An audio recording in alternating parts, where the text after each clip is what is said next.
Hello. Good morning, good afternoon, good evening. I think I'm live. Just waiting for my computer to tell me. Yes, it is. Okay. So, if people can hear me all right, let me know. Hello. Hi. Some old familiar names. Yana from India. Hello. Hannah is already here. John as well. Happy little fish. So, hello people. We are live April 2024 live stream on Avenue X. Today is the 18th. And okay, I'm just trying to. It's weird when I look at YouTube and then look at my live stream software. It actually gives me two different colors. And I have no idea which one is the right one. They look vastly different. Never figured out really this software. Sometimes it just works in its own way, but anyway, it's me. You can tell. I might appear to be a little bit too red or a little bit too green, but still human. Still human. How are you? I'm good. Lovely people from all over the world. Nice to see you guys. Girls. Thailand, UK, Arizona. Is it hot there? Ireland, France. Cool. We're snowing. We literally have snow here. Let me just see. This morning, it started. I literally just cleaned up all my winter boots and then packed up my sort of like the most winter jackets, right? And then I just like did it, and then you know what? You get snow again. I'm like, really? Usually I do it in May, but this year it warmed up so early in April. So I was like, there's no way it's gonna snow again. Nature, I love it. You had hail. Oh, how big? What's the size of it? Is it like gravel or egg? Because that makes a huge difference. We get hails here too, a little bit every year. Summer is already. Anybody on the other end of the planet? Argentina, Australia. Then I've got a good friend who just immigrated to Australia from my hometown, China. So they just had winter in China, and they just left like a couple of days ago, landed in Sydney. So that they're heading into again winter. And then she's saying at the end of the year, she may be coming back to China for a visit. So she's like, I am going to have a whole year of winter. I'm not going to see one day of summer this year. And I was like, that probably will not do very well to your health. Maybe you should figure out a way to, I don't know, get some summer in Australia during the middle of the year. Because that's just like a really unfortunate schedule when you think about that. Whole year, full on winter. Can you imagine that? Oh. On holiday in Kenya. Oh, that's cool. Sweden. I saw somebody ask me, did I cut my hair? Yes, I did. I did it myself. Can't be bothered to travel outside and come back and with money. Spend money to have other people cut my hair. Since I can do it myself, so I'm like, just do it myself. It just actually not that much. You can tell, probably just like about 10 centimeters, like this much, right? I only cut this much off, and just like, what's the word for it? Sort of lighten the load of the end of the hair so that there's less hair. because I have very soft roots. If I have too long, my hair too thick, it drags everything down. It just like the hair would not, like I will get no volume. It just like flat down. It's my roots are too soft. I can't do anything about that. So I do need to lighten the hair occasionally. Otherwise, it's starting to drag too much. Yes, not only we probably will still talk about Chinese drama a little bit, but I'm just thinking I'm gonna because I was thinking whether I should make a video or just talk on a live stream. Maybe I just talk on a live stream. If I really think it's necessary to do a video, I'll do. But right now, just like today, I'm just gonna, because this year I've watched already, among all the Chinese dramas I've watched, I actually watched more dramas than I made a video on. So just so you know, like I'm not lazy. I've watched so many. Among the ones that I've managed to watch, I've squeezed in 3 K-dramas along the way. So like that's already a lot of work. Like plus the Netflix 3 bodies. So I do watch other stuff. It's just I try my best. So I was like, let's just lump it in this one, at least the end of, I don't know, the first third of the year, about the K-dramas I've watched up to this point. And if there's anything that needs to be sort of like specifically, I think worth talking about as a review, I probably would do it. Maybe at the end of Queen of Tears, just because it hasn't finished and it's like what, another 2 weeks, a week and a half, something like that. So wait till then.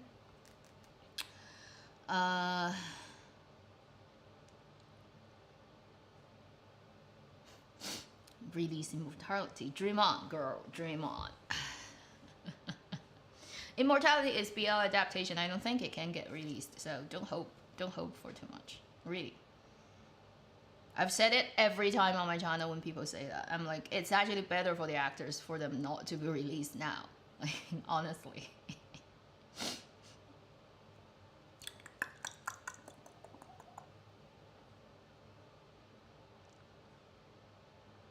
So, I know there are a lot going on, and like K-dramas always, right? But I don't have time to watch all of them. Like, if it's really hot and popular, I'll hear about it on social media, because it's like you can't run away from them. But in terms of like watching everything that has come out this year that are good, I definitely haven't. That I have to confess. And I don't know that much because, you know, I only have 24 hours in a day. From the beginning of the year till now, I happened to, for all kinds of reasons, clicked into, for example, the Death Game, and then My Demon, and then the recent Queen of Tears. Now, I know in between there are a couple more that are kind of like popular for a while, but personally didn't have time to watch all of them. So those are only the ones I managed to catch. And K-Drama Land. Now, one thing I love about K-Drama Land is usually it's short, right? It's like 16, 20 episodes, something like that. It doesn't go crazy, but each episode can be quite long. It's like an hour, hour and a half. And also it's weekly, so either one episode or two, like it's a weekly thing.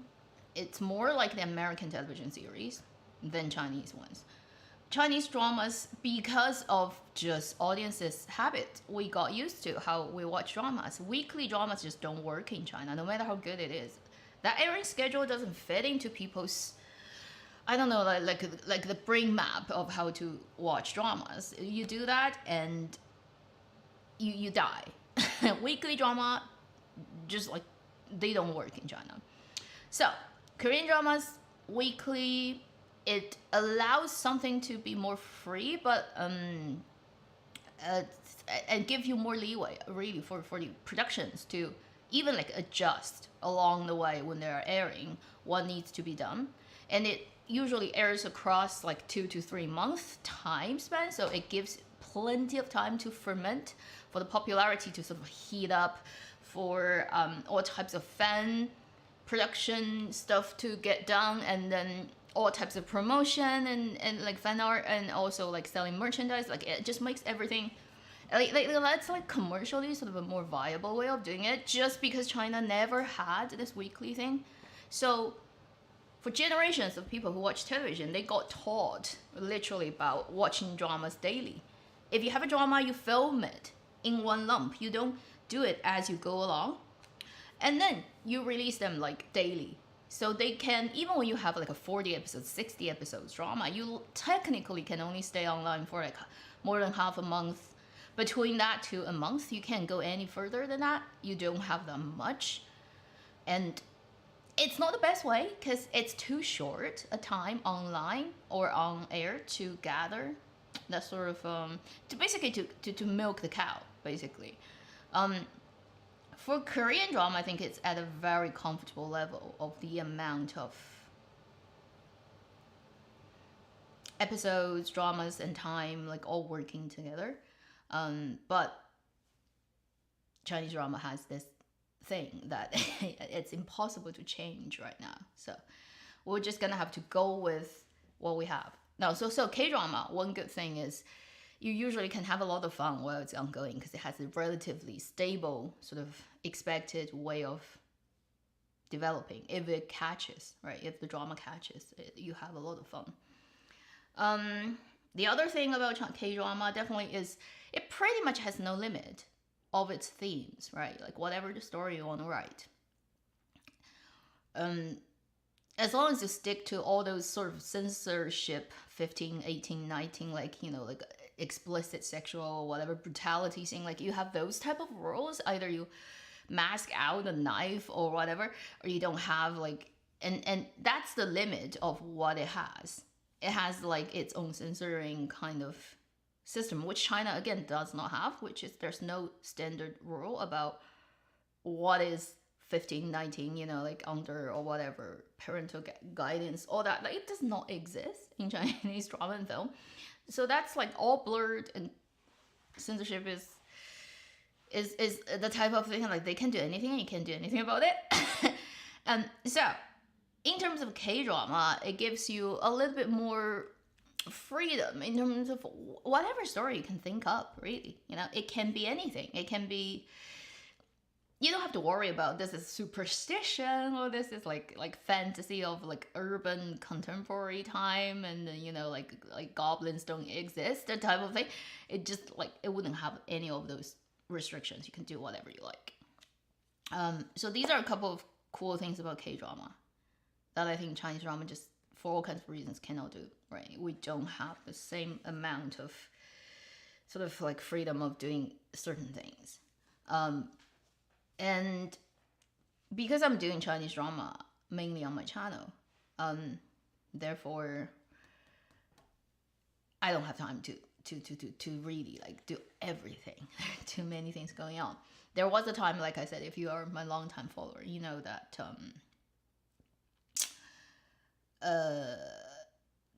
I've talked about there was a time that I was really into K-drama, really.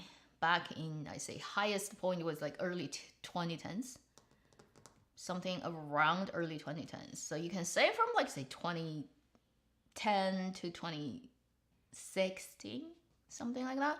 That was the period that I watched the most amount of K-dramas.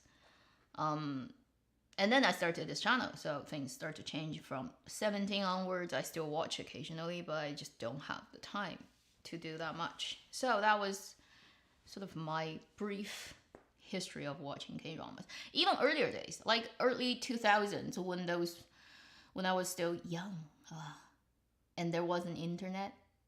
It was just DVD. Anybody who remembers, like you actually go burn all those DVD. And those were the olden days of K-dramas that I've watched. A couple of classics that are every Asian person knows. Like there's no way you don't know about those dramas. So those were the earliest K-dramas I've watched, right? From the historicals of 大长今, what's the Korean pronunciation? The girl who cooks in the imperial kitchen. You know that one. Everybody knows. And then to the couple of romance that are highly popular in Asia. Those couple of like people got terminal diseases and it's all messed up with like brother and sister. You know what they are, okay? I don't have to go into details because you know there are two or three that are like classic, and every Chinese, not every Chinese person, like every Asian person has seen it. Okay, so those were early like from 2000 in the zero numbers years, and in the early 10s, those were my Autumn in My Heart. Yeah, maybe that's Autumn in My Heart. Yeah, and there's another one, right? There's a pair. Which like I compute them as a pair, but they're no crossover. Like the actors are not the same. But Stairway to Heaven is one, but there's another one. Anyway, there are two or three that are pretty much the same story. but with very good music. Okay, I still remember the music. I can play it on my piano. So those were my early days, right? And then leading to the 2000 early 10s, those were the I've written a blog years ago on my website. You know which ones, like the ones that I like most. Pretty much still on my top list of my favorite K dramas. And those are all pretty much contemporary dramas. Although I have to mention, there's this period drama that's played by He Ji-yuan, Ha Ji-won. Yes, I don't know how to pronounce her name. Period drama where she plays the famous courtesan of the Cheongsong period. That drama, very, very weirdly, I don't know why. I watch it, I have a very weird feeling about it than any other K-drama I've ever watched, whether it's contemporary or period. For some reason, there's something in that drama that triggers me. I have a very strong sense that one of my, I don't know, like, because I totally am into reincarnation thing. I'm pretty sure that I at least lived one life in that rough period of ancient Korea. And it's hard to explain, but there are things that, with my memory of this lifetime, I totally never experienced, and I don't act and talk and in that way. But when I see them playing a period time of Korea at that particular time, and then what people do, I have that strong sense of I've done it before. But I just can't remember it, but I feel for it, and it's weird. And that drama triggers me really, really a lot. I don't know why. Maybe it's close enough, I guess, to what I've seen before. So, Korea, ancient Korea, but particularly the Cheongsong period, I'm pretty sure I've lived there. I just don't know whether I was a man or a woman or whatever, but I definitely have. Like, I'm 100% sure, like, that clearly feeling for it. It definitely happened. But I don't know exactly detail. But I feel for it. Like, it's like, So there's something about that drama that triggered me. I don't know. It's fun. And that's a long time. And also, that drama's music is very special. Because it is a pure period Korean drama, but it has complete westernized music. It's all violins, it's all like extremely European style music. And when it gets put together, it just has this really odd effect.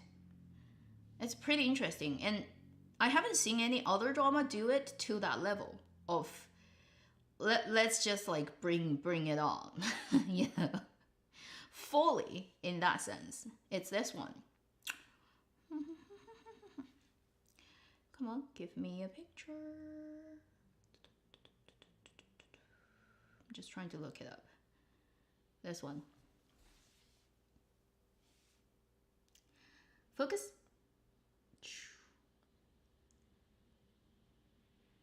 This one, Huang Jingyi, yeah. So, you know that one. Yeah, that one had like I still have DVD back in Chongqing in my home. Ancient, okay? Because back then it's like on DVD, it's not even streamable, and I have that, and then I remember so clearly. I remember all the music, all the OST, all the track in that drama. Like even till today, it's like I can recite them in my head. It's weird. That drama is weird. Okay, I cannot tell you why, but I can tell you like there's something going on with that one. So, and then those were the early days of K-drama. This year I've watched Death Game, My Demon, and right now ongoing Queen of Tears. Death Game was exciting. It's like the typical page turner non-stop. You start and you can't put it down and you just like run through it. 8 episodes only, right? But every second was like, oh. And after watching it, it's just like such an entertaining exercise, you know, of your brain when you watch it. It's rarely at any moment of the drama that you're gonna feel bored. And it's just so condensed. There's no wasted second in it. It's just like get to the point, get it done, and out. And you're like, whoa. Perfect. There's nothing wasted. of that drama is that every second counts and it doesn't linger on anything and just like get to the point, but it's exciting and fun. It's ridiculous, yes, the setup, but then it's like I want to go on the ride. I don't care about reality. It's like cool. That's a cool concept. Not like the newest thing you've never seen, but like how. Oh, so you set it up. Now let's see how you're gonna play it out. And every step was like so exciting.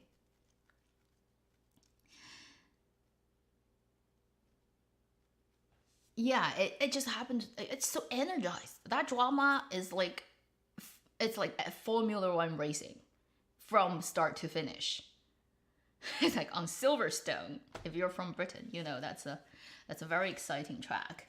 You just and you start and no wasted moment. It's so exciting. I enjoy that drama so much, and I joked about it during my live stream. I think back in January or February, I was like, that drama.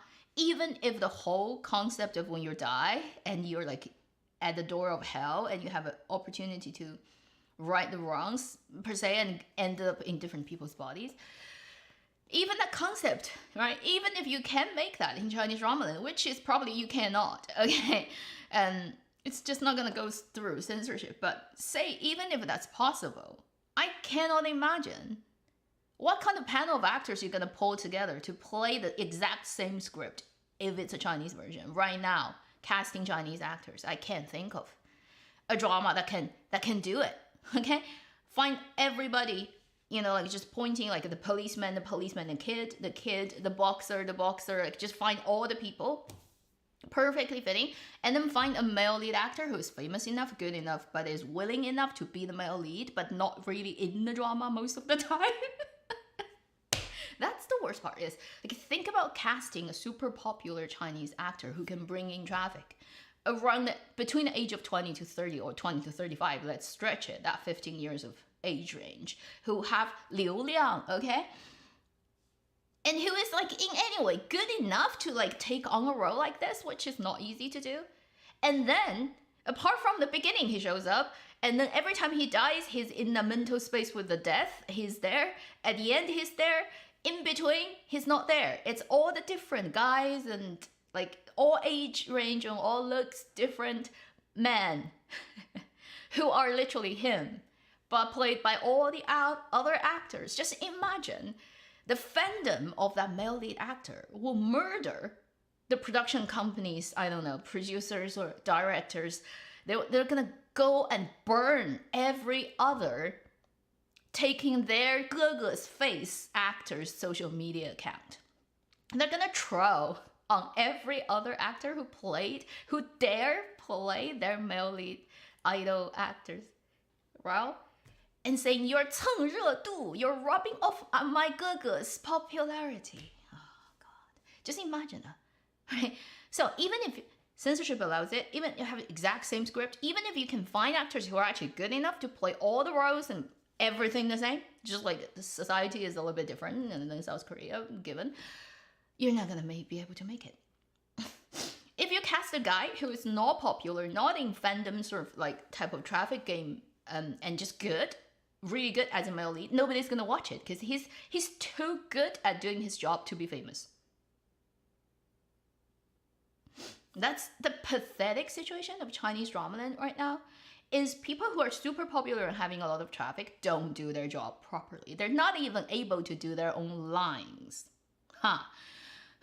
And then actors who are really, really good, who can play really, really difficult things and good roles, good performances, nobody's watching them. And even if you cast them, it's like you can't get anybody to watch it because all the fandoms things are like just, yeah, this is like how pathetic it is, right? Zheng Ruoyun might pull it off. He can, but like, again, he's not gonna take a role when he's a male lead, but he's not in it 70% of the time.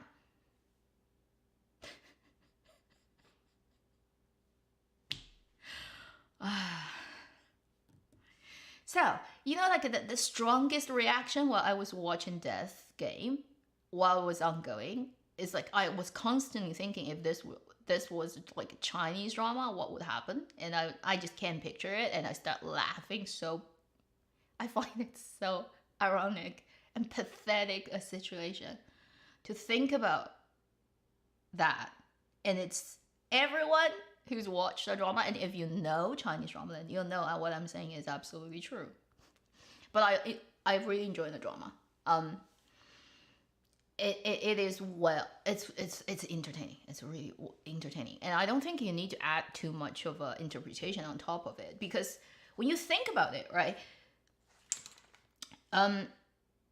It's like, okay, what's the motivation of making that story? If there is a motivation, it's almost the message is like, don't commit suicide, because you don't know, right? All the after effect and all the ripples, you're not responsible in a way because you're dead and you can't be held responsible anymore. But everybody who would suffer as the aftermath of what you've done. And I think it's a good message, but it's just really funny to see it happening in 2020s Korea, just because obviously everybody knows, right? The society is under.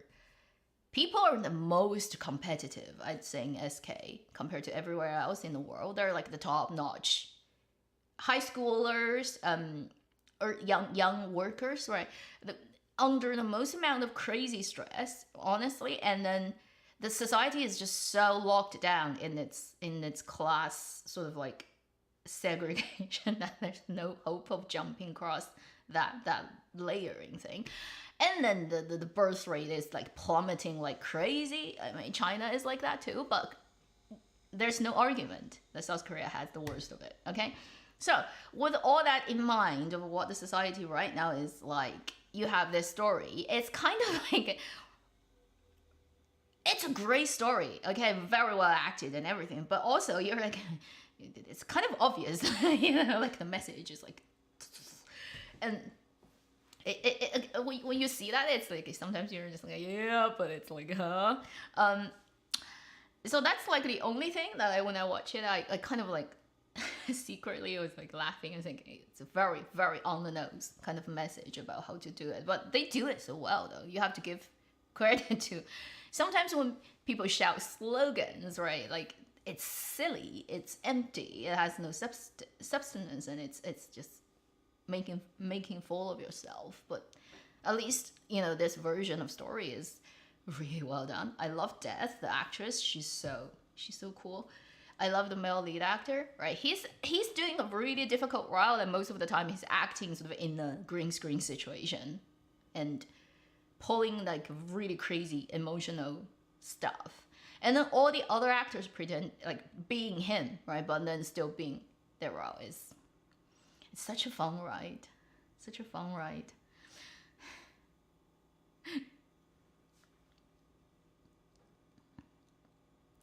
And there's so many familiar faces, because if you watch a lot of K-drama, you'll recognize a lot of the people, right, as all the different guys in the drama.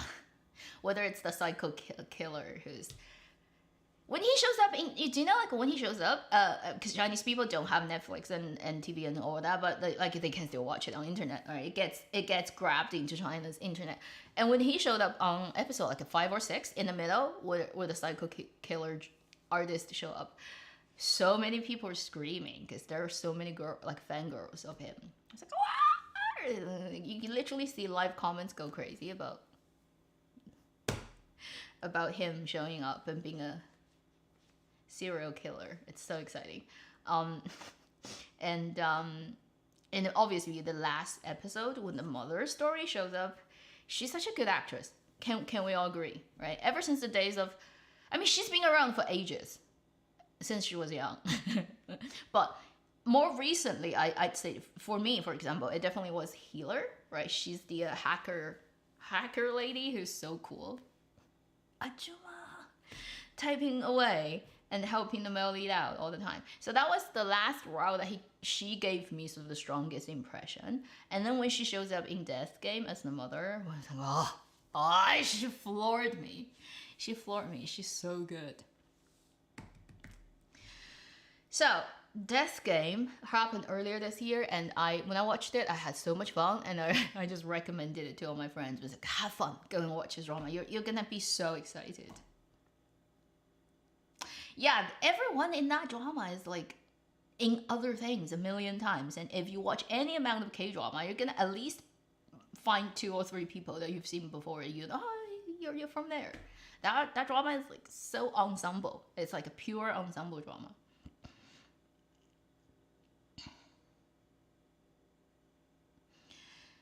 Yes, like all the actors are familiar and they're good. Um,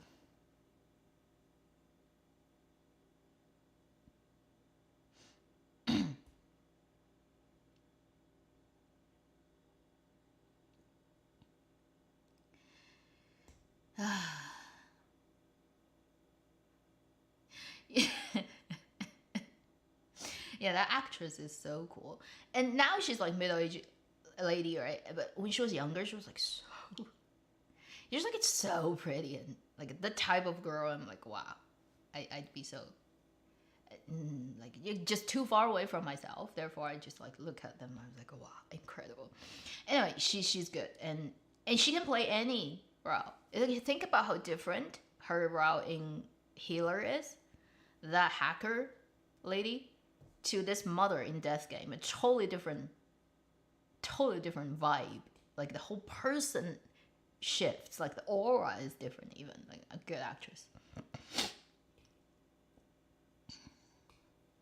So that one gave me great pleasure, and I was like, thank heavens it showed up in January, because this year was boring in Chinese drama. Let's be honest. And then after that, I watched My Demon, not because I was like looking for it, because it was on my social media feed constantly. So many people are just like shipping these two, and I guess because of the female lead actress, I'm talking about My Demon, Kim Yoo Jung. She right back in the days of like when she was a little baby, she's already in Dramaland, and I've watched a lot of like period dramas where she plays the girl, like the young version of whatever. And then the one that really just made me realize she's so she's so adorable is, yeah, The Moon Embraces the Sun. But I think everybody knows that too, right? That one also has Kim Soo Hyun, so it's weird. Life should happen like that. It's 2011 or 12, right? I think that drama is like 12, 13, 11, like among those couple of years. I can't be sure exactly. You can tell me the exact date when it went live. But it was like at the end of 2010s. And The Moon Embraces the Sun, I think it was one of those dramas that like broke a record in SK's drama viewing, period drama, when it aired. I love the drama's music. I particularly love the young kids part, the female lead when she's young, and the male lead when he's older. So, not saying the male lead when he's young is not good. It's a different younger actor. He's a very good actor too. But, you know, Mr. Kim is different, right? He's special in Dramaland. Let's say in K-Dramaland. He has his own position. And in a way, I was like, the timing was so weird. She is too young, right? If she's older and she can play the adult female lead with Kim Soo Hyun, it would be perfect. It would be perfect. But then, yeah, I watched that drama and I really liked her. So ever since that day, when I watched the drama, I had this girl in my head, a South Korean actress. I'm like, I can't wait to see her, like what she will look like when she gets older. So now she's older, and she literally now is adult actress. And one of those very fortunate, I'd say, actresses who didn't fall off acting as they grow older. Because a lot of kid actors and stars tend to be sort of like doing well when they were young, but then as they grow older, they kind of leave the industry, or they just no longer are so present in it. She manages to kind of stick with it all the way up to now, so that even when she's super young, she's like veteran in acting, is like 20 years old, 20-year working experience, when she's still like early 20s. So that's pretty incredible. And I guess like because she is in it, and I always loved her, I went in watching it. Also because the male lead, let's be honest, he looks like Xu Kai's blood brother. Song Kang, or Song Jiang, right? They too should just like somehow act in, I don't know, international film, crossing their like separate at birth. I don't know, like twins or something. Or at least like older and younger brother, because they really look very similar. Like, not the same, there's like the style difference of these two, but they really look like they can be brothers. And an odd thing about Kim Yu-jung is she can be Xin Zhilei's younger sister. You know, like Xin Zhilei from Blossoms and also from Ru Yizhuan.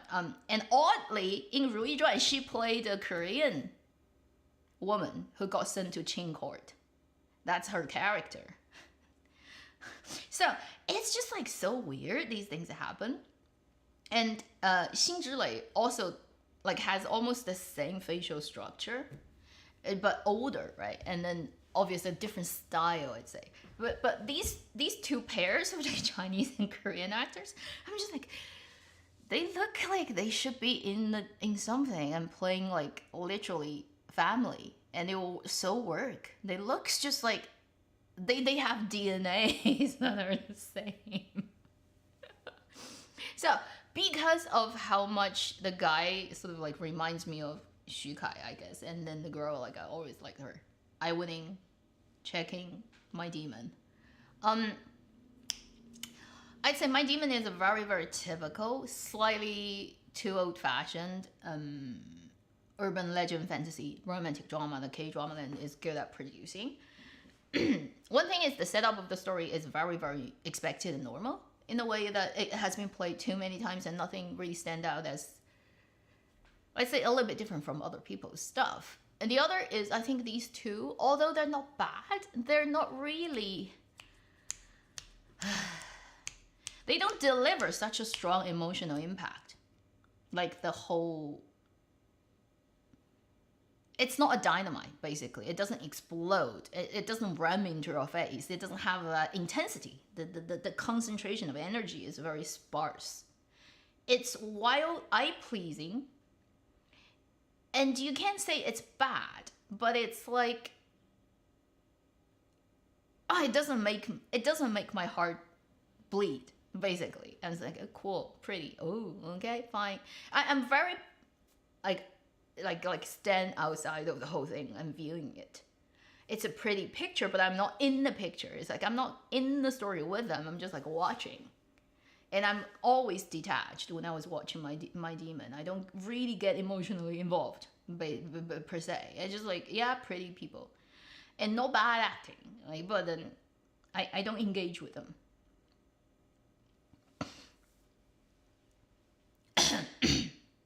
And that's like my feel for it. I can watch it, but I wouldn't say I have like, say after I've finished the whole drama, now it's like a month to after, I can recall a couple of scenes, but then like what happened in between these routes, like the development of those, like step by step what they've gone through, and like it's all a blur. It's very it's muddy.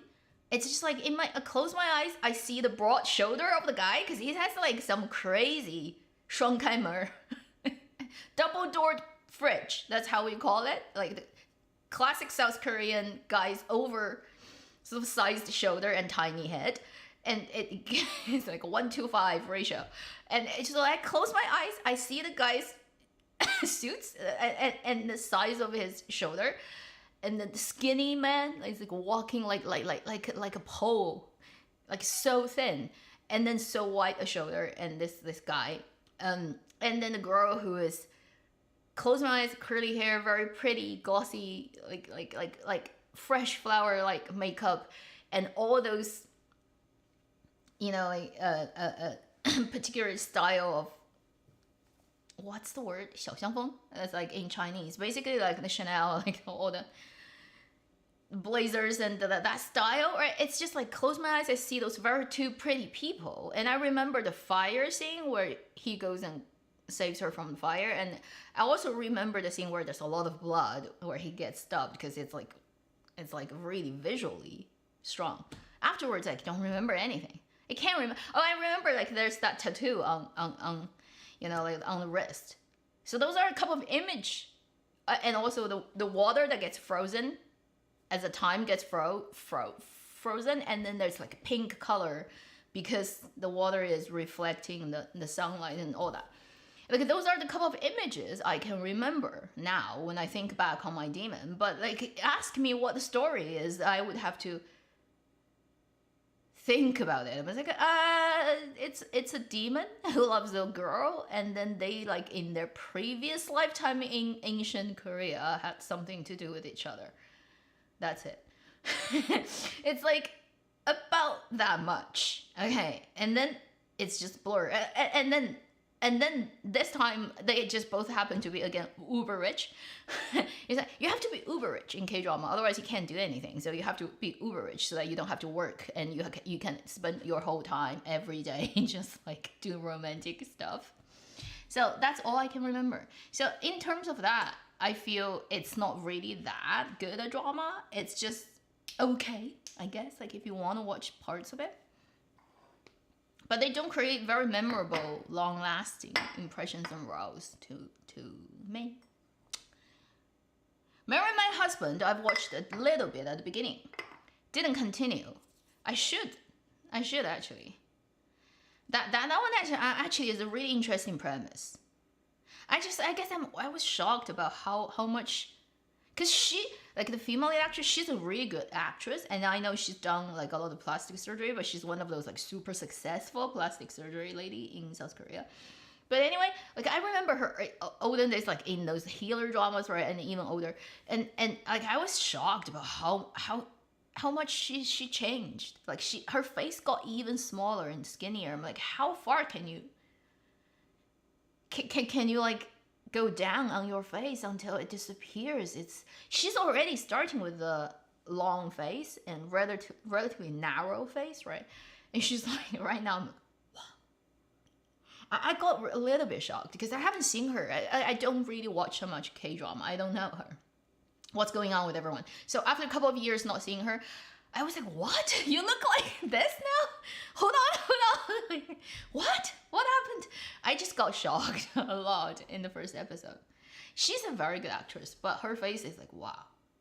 Just when you think like it can change, it's just like it get even narrower. I'm like, did she like lose a huge amount of weight or something? Because it's just shocking how skinny she is right now.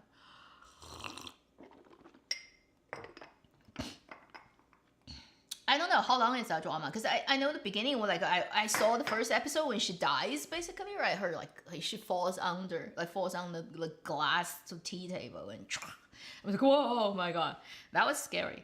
And I didn't continue from there. I don't know why. I think I did for other reasons. I got distracted and didn't go back to the drama. I do know about it. Maybe I should go back to it. So that's the My Demon. Now, Queen of Tears, I think it didn't gather sort of enough heat until 2 weeks ago in China, but before it's already on. Again, I saw it on social media posts about people I follow. It didn't get in at the beginning. I waited pretty much until after they've aired episode 10. Yes, 9, 10. Around the time they aired episode 9 and 10. It should be like after 8, I think. After 8, 9, 10. Because I watched 9, 10, 11, 12. I think with everyone. Something like that. So it's pretty recent for me, but it's been around like since early March. I know it's written by the lady who wrote My Love from the Star, and also the one that made the Su Yinzhen and Xuanbing marry. Sorry, I'm pronouncing their name in Chinese because I just can't remember the Korean pronunciation. So I know like she's the person who wrote those classic ones, right? That has this type of when you think about it, it's like urban legend with a very unusual setup. Like, people are not normal. Whatever her story is, like it usually is some weird things about this particular kind of setup of characters. So then we have Queen of Tears. Queen of Tears, didn't hear about it before it aired, and I wasn't really paying attention to K-drama. It showed up on my social media feed, and I know because of, well, the male lead actor needs no introduction. Loved his stuff since Dream High. That was like, what?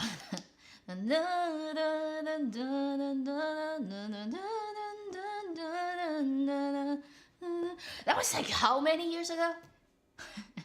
Honestly, he doesn't even look like what he looks like now. Back then, he was like the hairlines hasn't even cleared yet on this guy's forehead. He was still at that. You know, when you're a teenager and just like leading up to young adulthood, you're like you still have time off the baby hair, right? So that was like back in when. So from way back then, I was a fan of his acting and his films and his televisions. I pretty much have seen all of them.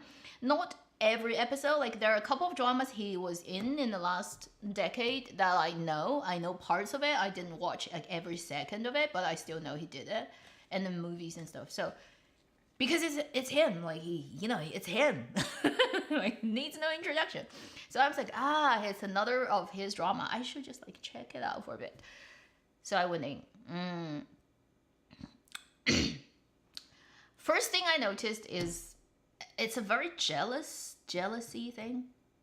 Is I really am jealous of K-drama and although they have like stars that are big in their own sort of like circles, K-drama circles, you can tell, you really just like literally you can tell they put enough or most of the money on the production itself still. Like if they're gonna pay their actors well, but the quality of the production, right, is top one importance. Like from shot one. Like you believe me, like I can tell you that. Shot one, it's their memory of their wedding, and it's all filtered up with that crazy like Chinese drama plus 10 times filter. Everybody's like almost kind of washed out with the color because it's in their head. And it's not in the head, it's in memory. So it's like all the rosy things, and then they get interviewed and it gets to the normal look of the drama. Just by that first wedding scene, right? From me, my point of view, I'm looking at them, it's like they spend a shit ton of money on the flowers. If you look at the flower arch and their wedding set, man, that's money. A lot of money. And you don't see that in Chinese drama then, because all the money goes to pay the leading actors who cannot act. So that from my point of view, as a drama reviewer, and also like people who know a little bit about how dramas are made, I'm like, I'm so jealous. Like in that first second, I was jealous. Can you believe me? I wasn't even in the story. I was just looking at shot one, and I'm jealous. I'm not jealous. I'm not like even thinking about like the story. I'm like, basically it's like the budget allocation of what we put money on, what's most important. And then obviously they go to like all the locations to shoot the marriage. And literally like when they were in Germany, yes, there are parts of the plot that really happens in Germany. But then also for the for the quick wedding video right at the beginning, literally every scene is like 2 seconds or half a second, and they're kissing, they're walking on the street here and there, all those like, it's just for that one shot they had to move the whole freaking crew to there to film that 1 second. And like, I was just jealous. I was just so jealous of like the right way of doing drama is like the story comes first, and then everything else is like, then leading characters, and then you have your priorities, right? You put money on things that helps you tell a good story. That's like what everybody should be doing, and it's so normal. It's like standard of drama production. And if you work in this industry, even when you're a big star and an actor, you still should think that way. It's like, if this helps the story more, like that, then it's something I would be doing. We don't do that in Chinese drama anymore.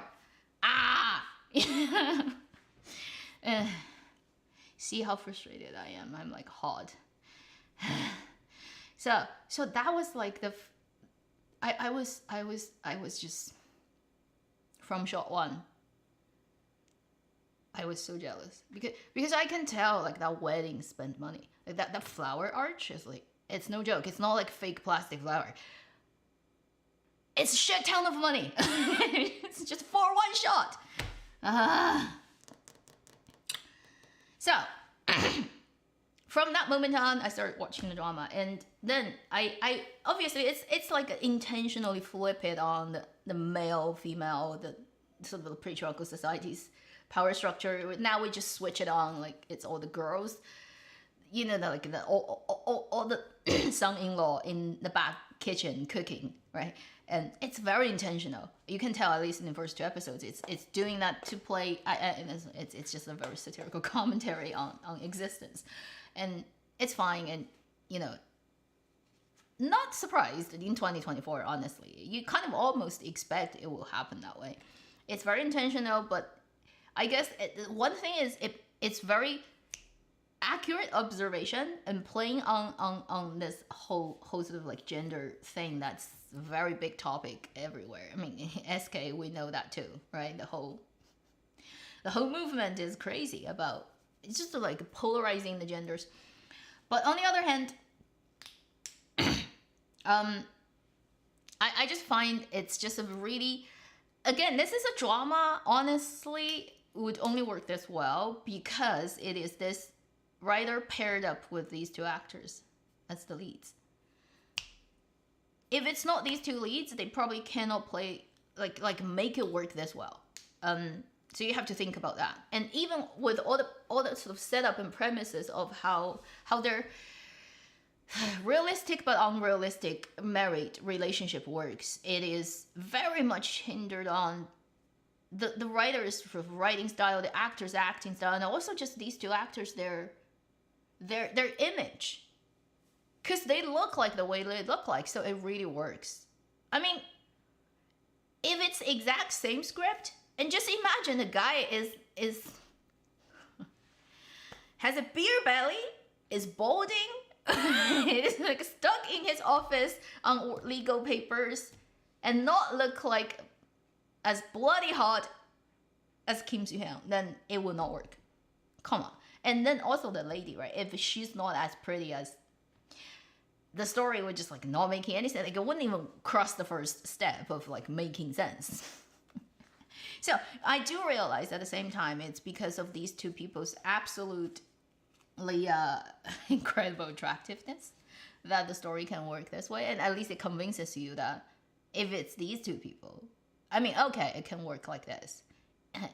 Otherwise, it's just gonna be a very ugly failed marriage story that happens every day among our mere mortals. Okay, so I totally see, I totally see that. But it doesn't mean I cannot have fun with it. And I mean, I'm in the drama for that, right?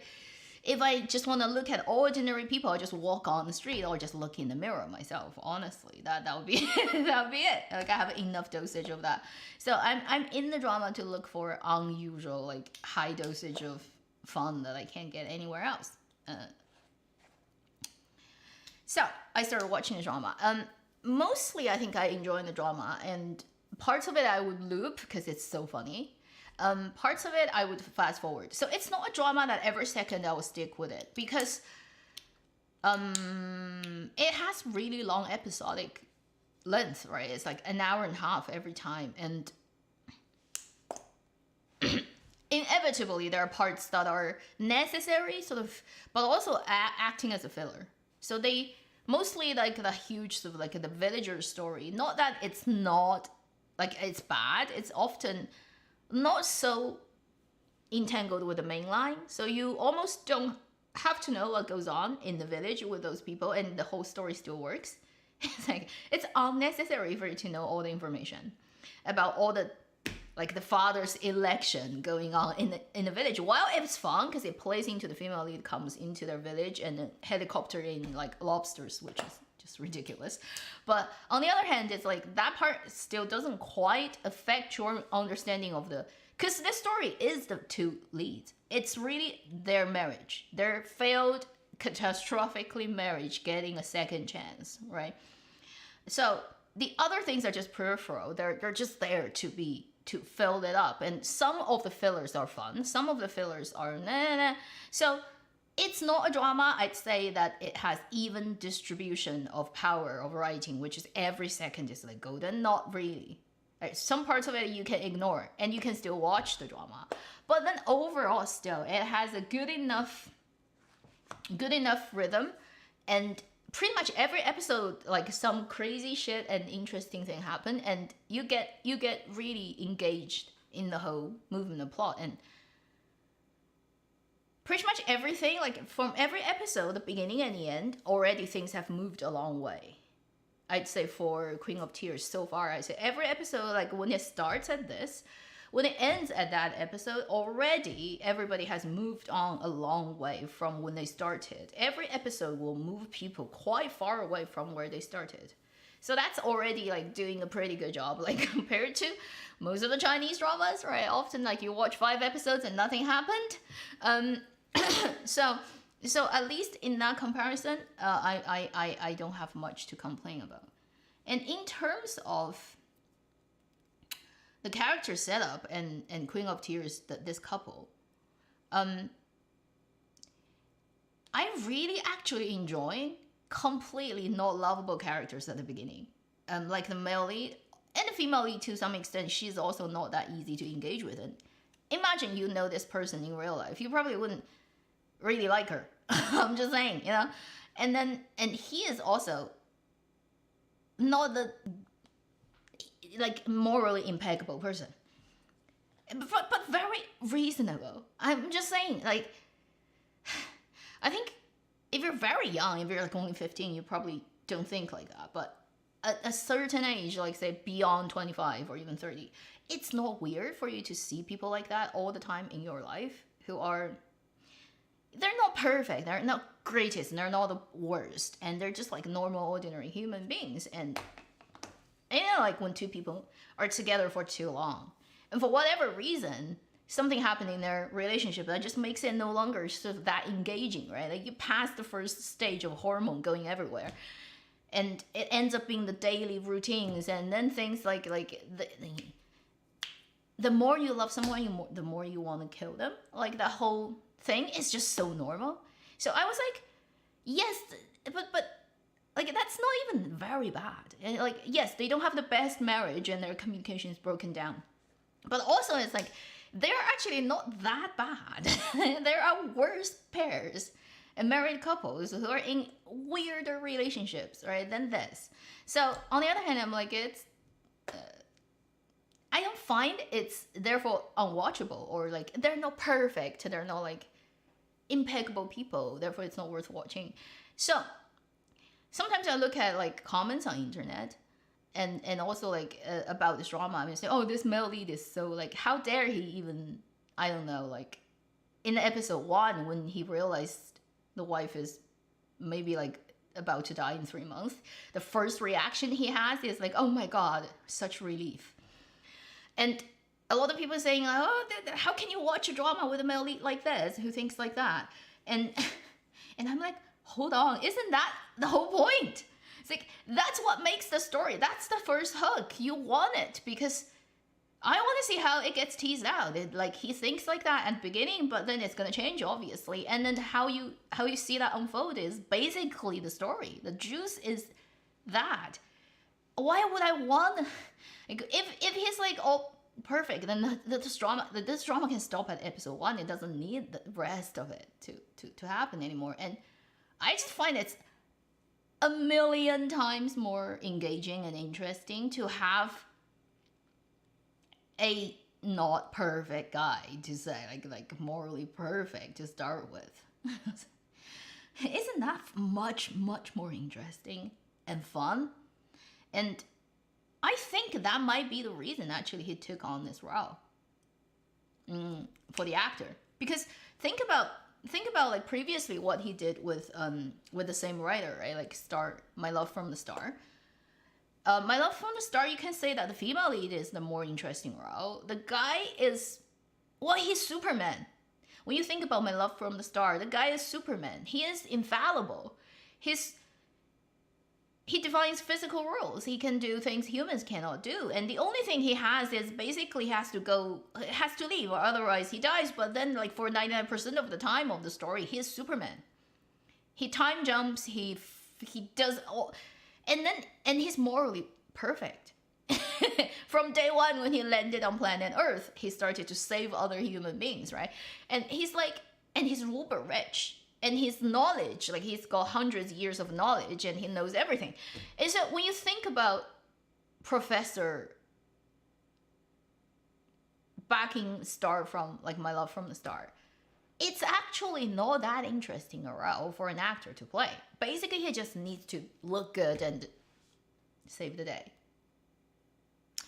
So it's too perfect to have any juice to like squeeze out of it, and for the actors to manipulate and play, and then because there's no contrast, he's always perfect from day one to day, like the end, and he doesn't need to grow or development anyone. He's basically like, I don't engage with you humans because I can't physically, and then after the time comes, I just leave, and then he meets somebody he loves, but then he can't stay. Like that's the only difficulty he has for the whole story. In terms of himself as a character, he doesn't need to grow. He's already perfect. Like he came in as a perfect package. He leaves as a perfect package. So that character does not move anywhere. It's just like as a backdrop for the female lead to play all the jumping through the fire hoops. So in that way, the writer back in 10 years ago when she writes this type of story, the guy is way too not real. Right? In most of the senses, it has no layers, no depth, no arc, no conflict, right? That twisted thing of the most juicy part of an actor to play with. And so even though it made him famous, like already famous, but even more famous after that, it still wasn't that sexy a role, I'd say, for anyone to play if you really like acting. I mean, as a proper actor, let's just say. And then this time, Queen of Tears, at least this time, she would balance it out quite well, the writer, which is both the female lead and the male lead are just like not so lovable people. Like they fail in their own way, but then they're adorable in other ways. So it balances out quite well, and it gives both of them the opportunity to basically show you, right, different sides of a character is more rounded. Something of them you don't like, something of them you like, and it's just a lot more fun and engaging to watch this type of story and characters than just like perfect. So to me, Queen of Tears is a lot more interesting than My Love from the Start. It's a different type of romance in terms of, let's say, like how high it is, right? But it doesn't mean it's not, like there are many. Right now, up to episode 12, it already has like so many really good moments. Like the moments that's worth looping on, the moments for acting, for plot twist, for engagement of the emotionals of like all that. And that's just really, I mean, cool shots, right? Cool shots. There are a couple of moments already in the drama that I definitely will be keeping on my list of like great drama moments. In terms of the execution of how they do it. How counting everything in, counting camera work, counting editing, special effect, timing, rhythm, just how they play with visual language to tell that moment of a story. It already has a couple of really good moments, Queen of Tears. So I'm very happy that I'm watching it. I'm definitely gonna keep watching it till the end. And now, you know, like, because it's not officially in China. China doesn't have Netflix or TVN, but it's on China's social media, minute by minute, perfectly translated. And then even like the latest release, I think like yesterday, they released one snippet of episode 13 when they're in the apartment. And it, like the moment it came out, immediately it got translated on China's internet and then put on social media. And you know, like if you go and watch the live comment, it's so funny. Everybody's calling for their kid, because their kid has a name that the father-in-law named their kid before they even had the kid, right, in episode 1. So everybody is calling the kid's name on the live comment of those translated clips. It's pretty popular right now in China among people who watch Korean dramas. K-drama is not big right now in China, but for people who watch K-dramas, it's pretty noisy, I'd say. So, having fun, waiting till the next 4 episodes to finish, and let's see how it's gonna end this time.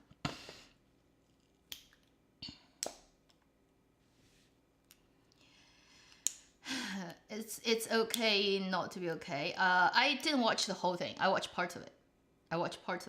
I like with the parts I've watched, I'm okay with it.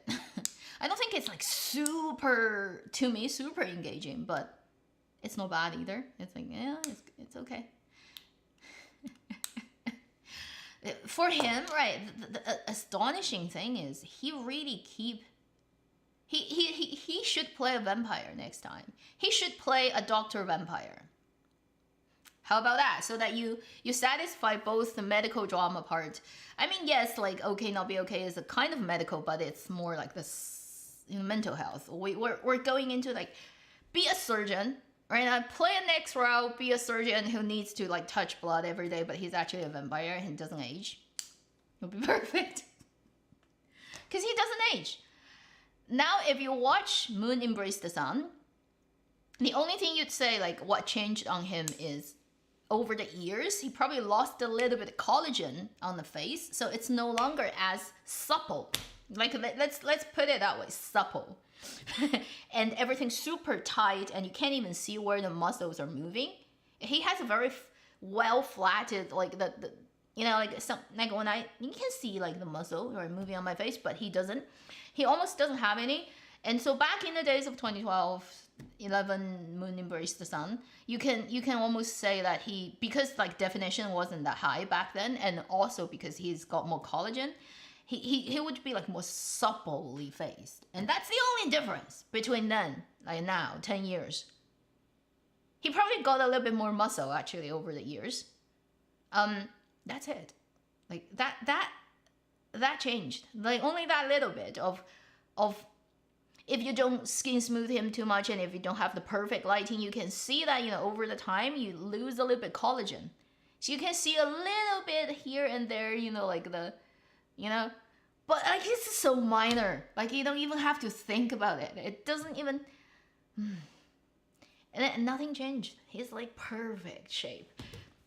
You know, in China, we joke about in South Korea, there's so much yeast in the air that just by breathing, you're gonna as you age. Particularly the guys. Like think about Lee Min Ho and every other guys who fermented.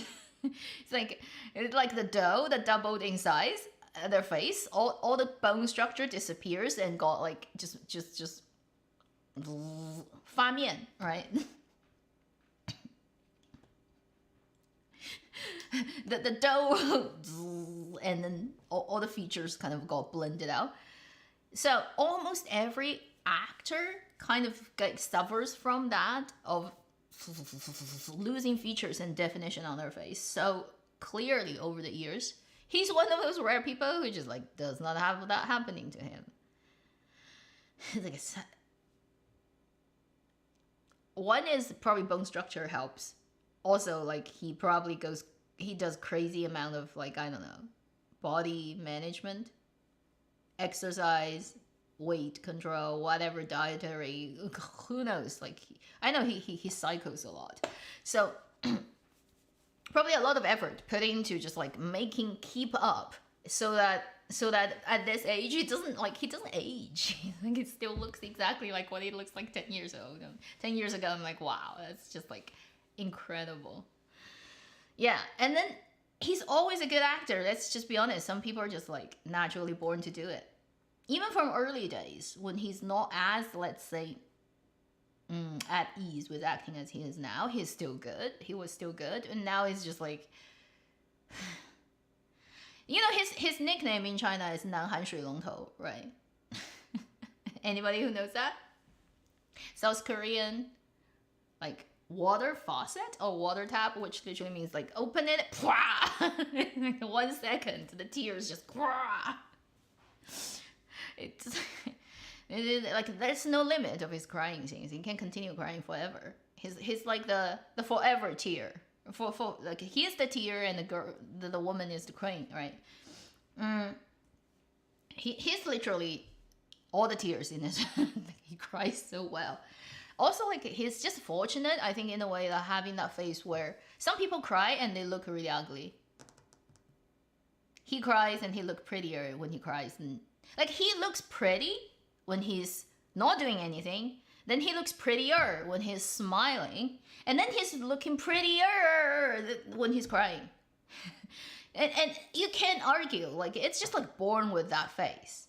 You have to have the perfect muscle and bone structure to do that. And you either have it or not. Can't do anything about it. He has it. What can you say? He has it. He cries prettier than he smiles. But he smiles also very pretty. So this is good. Okay, perfect. Who does not want to look at Kim Soo-hyun in slow motion, smiling and running towards you, right? With a shot. Like, yeah. He's also in motion. He looks really good. Like, his posture and his motion is also very good. That's also something you can't quite train. You just like have it. When he moves, right, while he's walking, or running, just it looks good on camera. Some people just, when they walk, they look awkward. And no matter how hard they try, they still look awkward. It just does not look good. It's like the whole body does not coordinate enough to look good. But he happens to be, when he's in motion, whether he's fighting, running, walking, or turning around, it's like in 3D space, this person just looks good.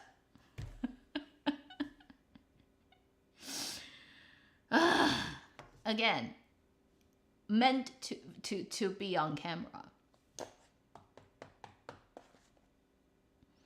And it's yes, like I wouldn't undercut, like he would work hard for it, but again, it's like a level of something like sometimes you even work hard you can't get to. So I'm just like, I feel very fortunate that this timeline has this person as an actor and I happen to be able to watch it, like watch the dramas he's in.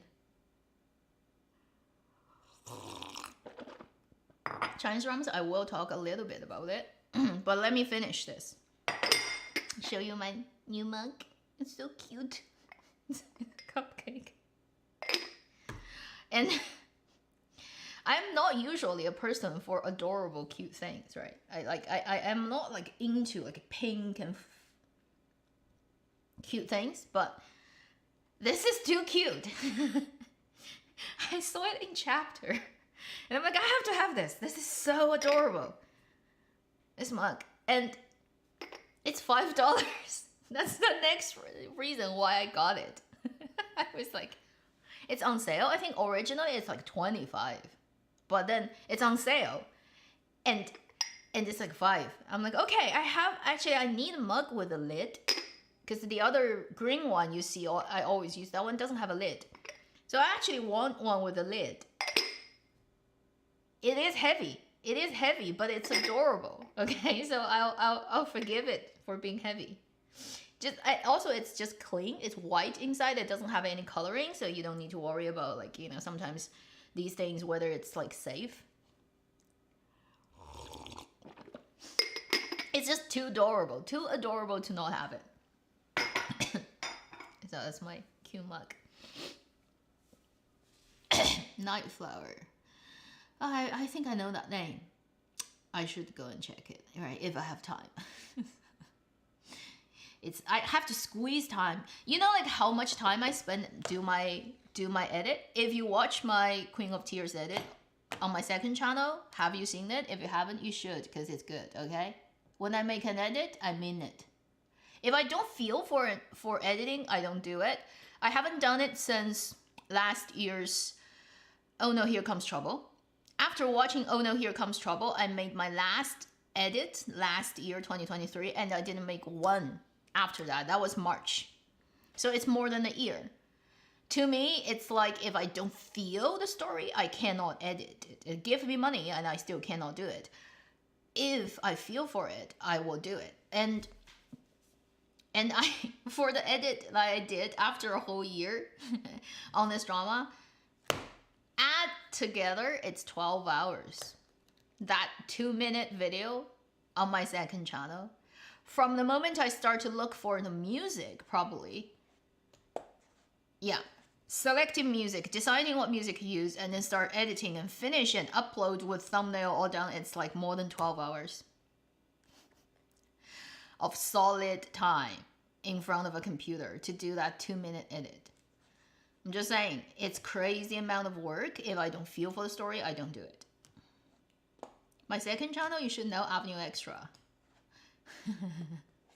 It's just to go to my community post on my channel. I will link to that when I do an edit.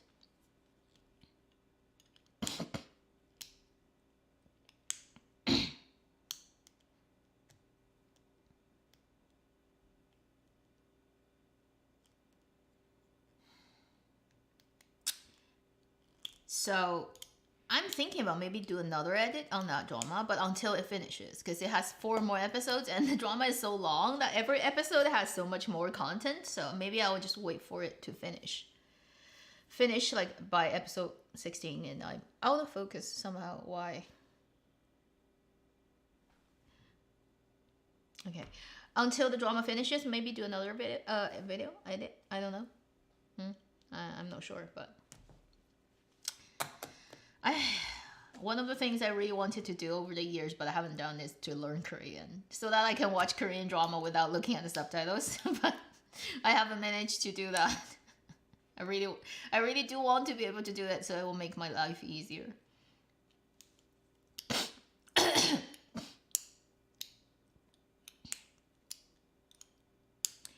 Netflix can make K-dramas. Yeah, the thing with Netflix. Okay, so Queen of Tears is Netflix, but there's TVN as well. I don't know exactly how they strike this deal between like making this, but personally, as a drama sort of like industry person, I am not a huge fan of what Netflix does. Or that's just that's just the kind of way of saying it. I actually hate what Netflix does to K-drama land. Period. Although I really love Queen of Tears, I just still don't think that what Netflix is doing to K-drama land is a good thing. It's really bad for K-drama land itself.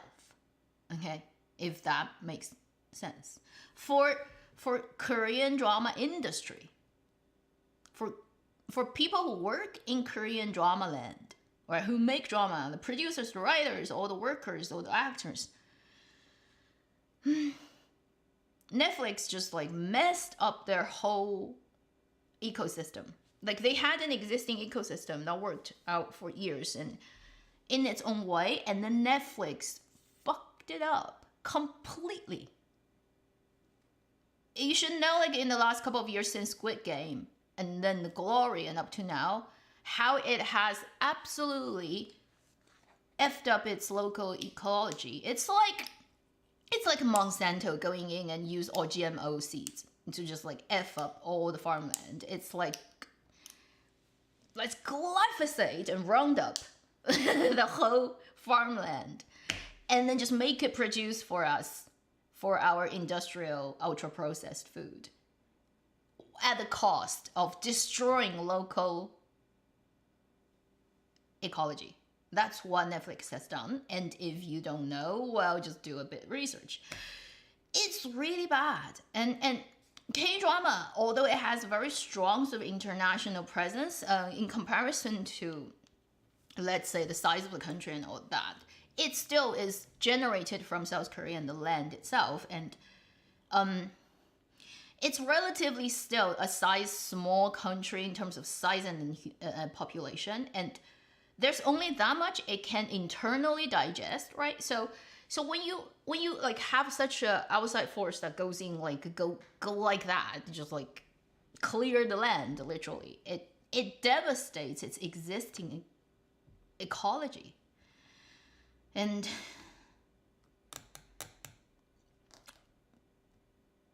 long term, it's gonna be bad. Okay, that's just like how it's and sustainability, regenerative. Like if you use all the farm term on this, it's not good. It's basically it's like Monsanto taking over organic farming.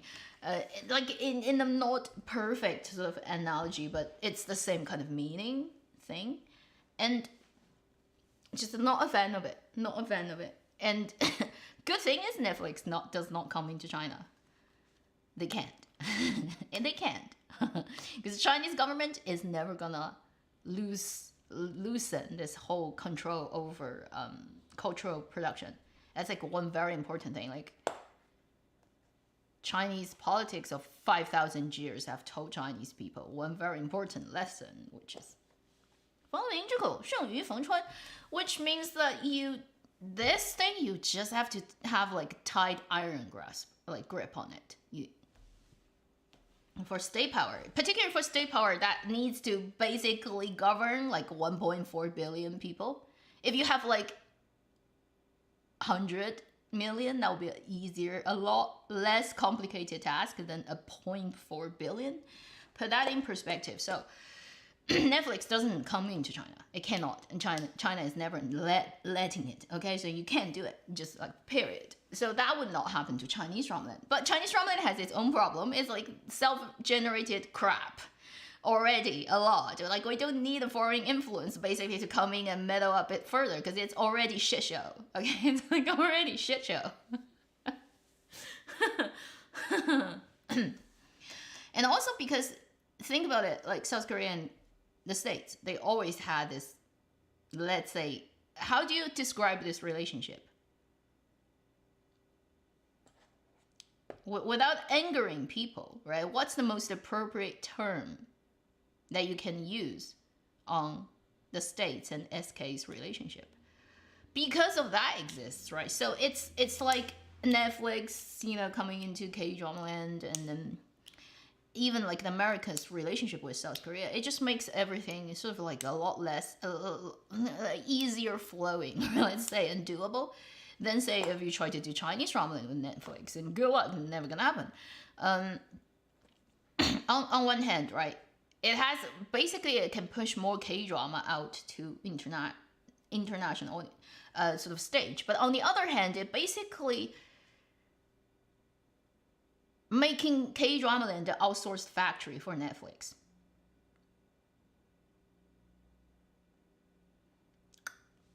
So whether it's really good for K-drama land itself, but then again, Netflix does not care. Why should it care?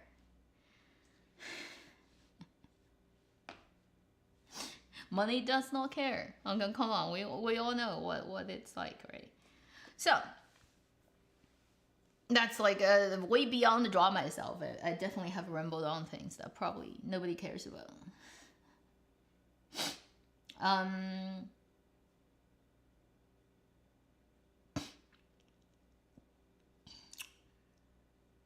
What else?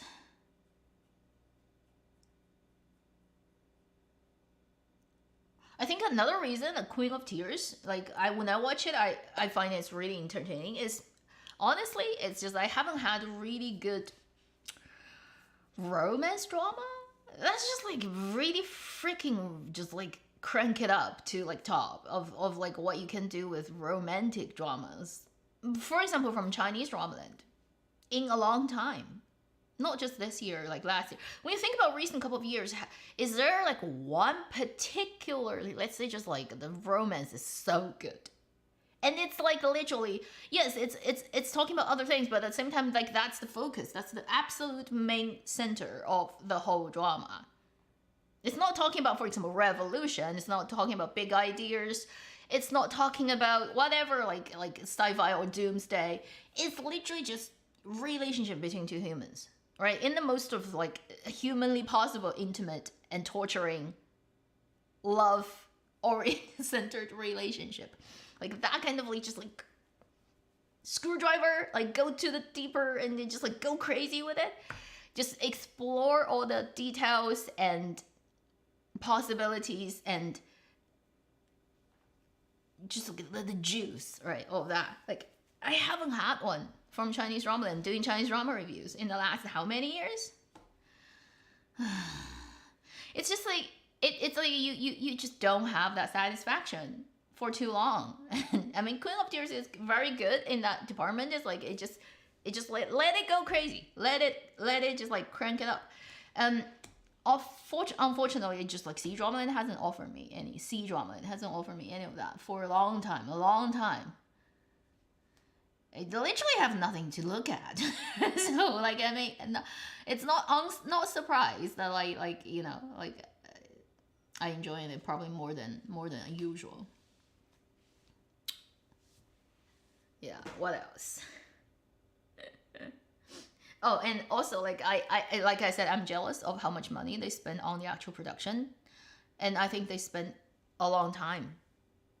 Slightly out of focus again, I think. Let me just do that again because this camera is very slow at focusing. Did they spend like 8 months or something to film this drama from beginning to end of a year last year, pretty much? It's only well, it's 16 episodes, but it's 1 hour and a half, so you can say it's like 20 something episodes. Still, it's a small size drama in terms of length compared to all the dramas that gets made in China. They spend almost a year to do this drama. And I'm like, you know, like 40 episodes, Chinese dramas gets filmed in 3 months. I'm just saying. Imagine the quality. When you're rushing like crazy, you have to finish 1 episode in a day and a half or like 2 days. Like, good luck to good quality. You can't do that. So, again, it comes down to the jealous part. It's like, oh, I feel like they have the money, have the budget, they have time, they figure out things, they spend money on like props and costumes, and I'm so jealous. I'm so jealous. Jealous.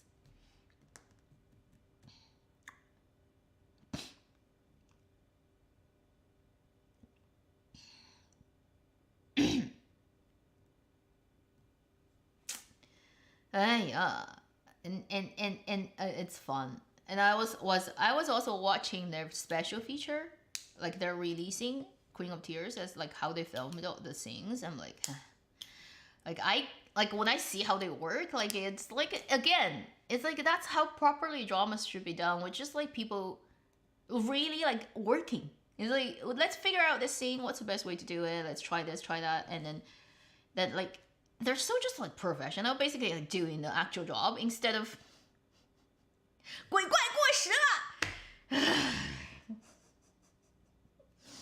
Still remember last year? You know, the director? So like, Goblin is outdated. It's so pathetic. Like when, actually I think it was Wang Hedi on set was suggesting things to the director, and the director just brushes them off. It's like, no, just do it my way. I know what I'm doing. It's gonna look good. No, it's like shit. Okay? It's like a pile of shit. It's just like so unprofessional people doing and think they know, and they're not doing anything properly on set and shooting crap. It's like Chinese dramas, 90% of it looking like that.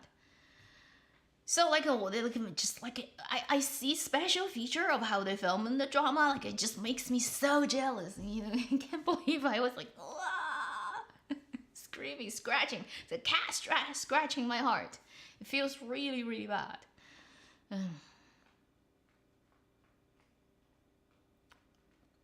And I think the most recent one, like the most recent episode, when they had crossing the tree and shifting 2 characters, the guy goes in and then comes out as another guy, and it's such a brilliant sort of like in-camera, old-fashioned trick that it's like it reminds you of how films were made back in the 60s, 50s, when there wasn't CGI, there was no computer-generated graphics. You have to do physical special effects, or like you use models, or you use all those tricks on camera to fake it. It's just so much fun. And then I thought, like when I watched the drama when the female lead looks at the tree and when crossing and the person changes, I thought they just did it with editing, because it's easily doable with editing and a little bit special feature, special if I just touch it up and it will be fine. But they actually did it in camera. They actually had the 2 actors walking into the tree, stop, and then the other one move.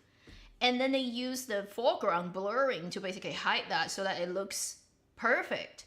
And they had to try multiple times of where you stop, where you walk, and what your body like position is so that it looks like a continuous movement. And I was like, that's so fun. And it takes time. If you want to work that out, you have to walk multiple times because you can't hit it every time. It's like this time does not work, that time looks weird. We have to just have it perfect. Right? Your acting is perfect, the timing is perfect, position is perfect. And I find it so fascinating that they actually did the old-fashioned in-camera special effect with that shot instead of special effect. And again, like if you don't have time, you can't do it. It's like we have to finish this shot in like 20 minutes, and then we have to move on to the next set up if you are rushing. If they are allowed to give time to that, then you can do that special effect, and it's just so cool. Like when I see, oh my god, it's actually a physical in-camera special effect. It makes me again jealous. Okay, it's just like really, really jealous.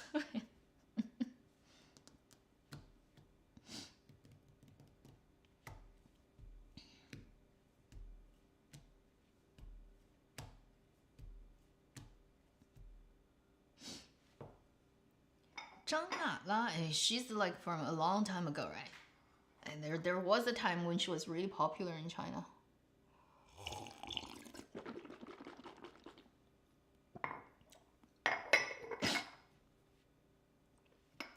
Baking? Oh, really? What are you baking? Hey,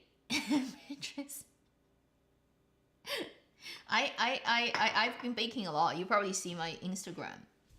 I've been baking a lot recently for some reason. I don't know. Just have fun, I guess. Right now, I have a dough that's like resting in my fridge. Right now, I'm waiting for it to auto-lease so that I can do the next step. Baking is fun. Baking is a lot of fun, particularly when it's like actually baking. Like you can smell it in your kitchen. It's like the whole room smells like flour and milk and butter. It's so good. Oh. So that's my thoughts on those Korean dramas. And yes, I'm a huge Kim Soo-hyun fan from day one. I don't know, a long time ago. And I just can't wait for his future dramas. And he's gonna make his way into my edits more. I will try my best. Because I've always actually wanted to edit him. Like with all the films and dramas he's done, I've watched most of them. But I just never found the time. Anyway, maybe this is the opportunity. Huge fan of his. Okay, what else? I'm not saying, like, I didn't say much about the female lead actress, but she's good. She's a very good actress in the drama. Like her emotions, of like she's very finely tuned. Like her micro expression is very, very, very, very, very top notch. Also, like I think she's like she can sing, she can do like dancing and gymnastics, and she is also like a multiple language, like crazy person. You know, like how hard it is to trying to find an actress of her age in Chinese dramaland these days who can speak multiple language, do all those things, and actually be really good at acting and pretty. It's so impossible. They can't even speak Chinese properly.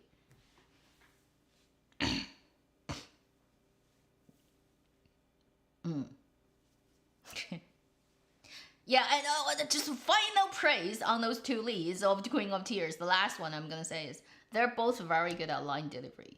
Even when I don't really speak Korean, I can totally tell. They are dictation-wise very clean, clear.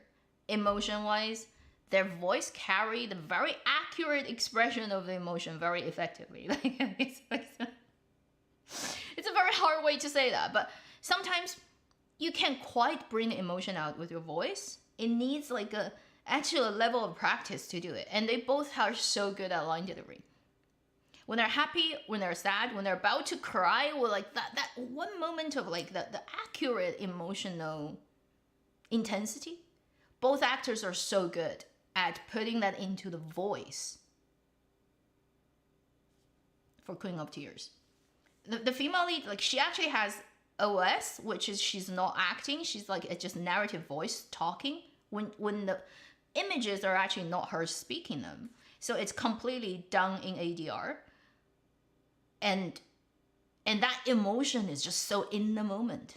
Because I also do voice acting, so I know it's hard actually to, when you're not acting at the moment, you're literally sitting in the room recording, but you need to bring that out. That's fitting that moment, particularly if it's emotionally very intense. It's really hard.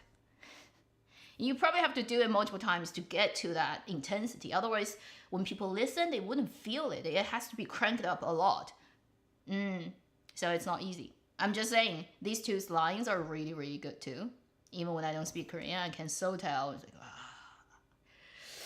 it's gonna be hard to find the young actors in China who can do that too. So, again, jealous. I'm just like saying.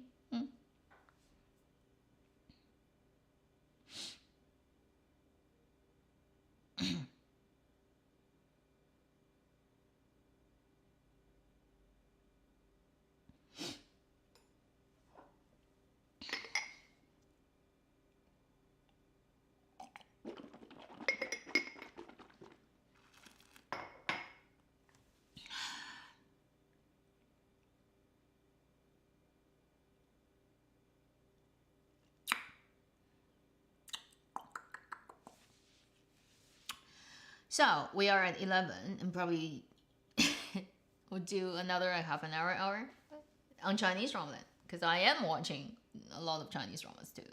It's just a lot more boring, honestly speaking. So 喜欢之人 keep watching it.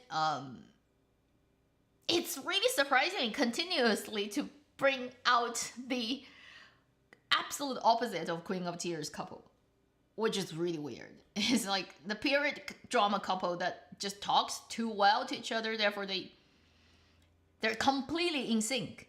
Like, can you imagine? Like, they have no misunderstanding, no breaking down of communication, and it's just like every second they're like on completely synced up. I'm like, what? It's a period idol drama? Really? It's so weird. So that's the story of Huaji I'm watching. 陈欢季 best choice ever. 杨紫 and Xu Kai I'm watching. 手术直播间 surgery live surgery room. I watched up to episode 12, 15 or something, like in the middle teens, and I stopped. I was watching 城中之城 City of City. For again about 10 episodes and I stopped. I started watching Shooting Star for a bit and I stopped. So those are the dramas I think I'm watching right now. Is there anything else?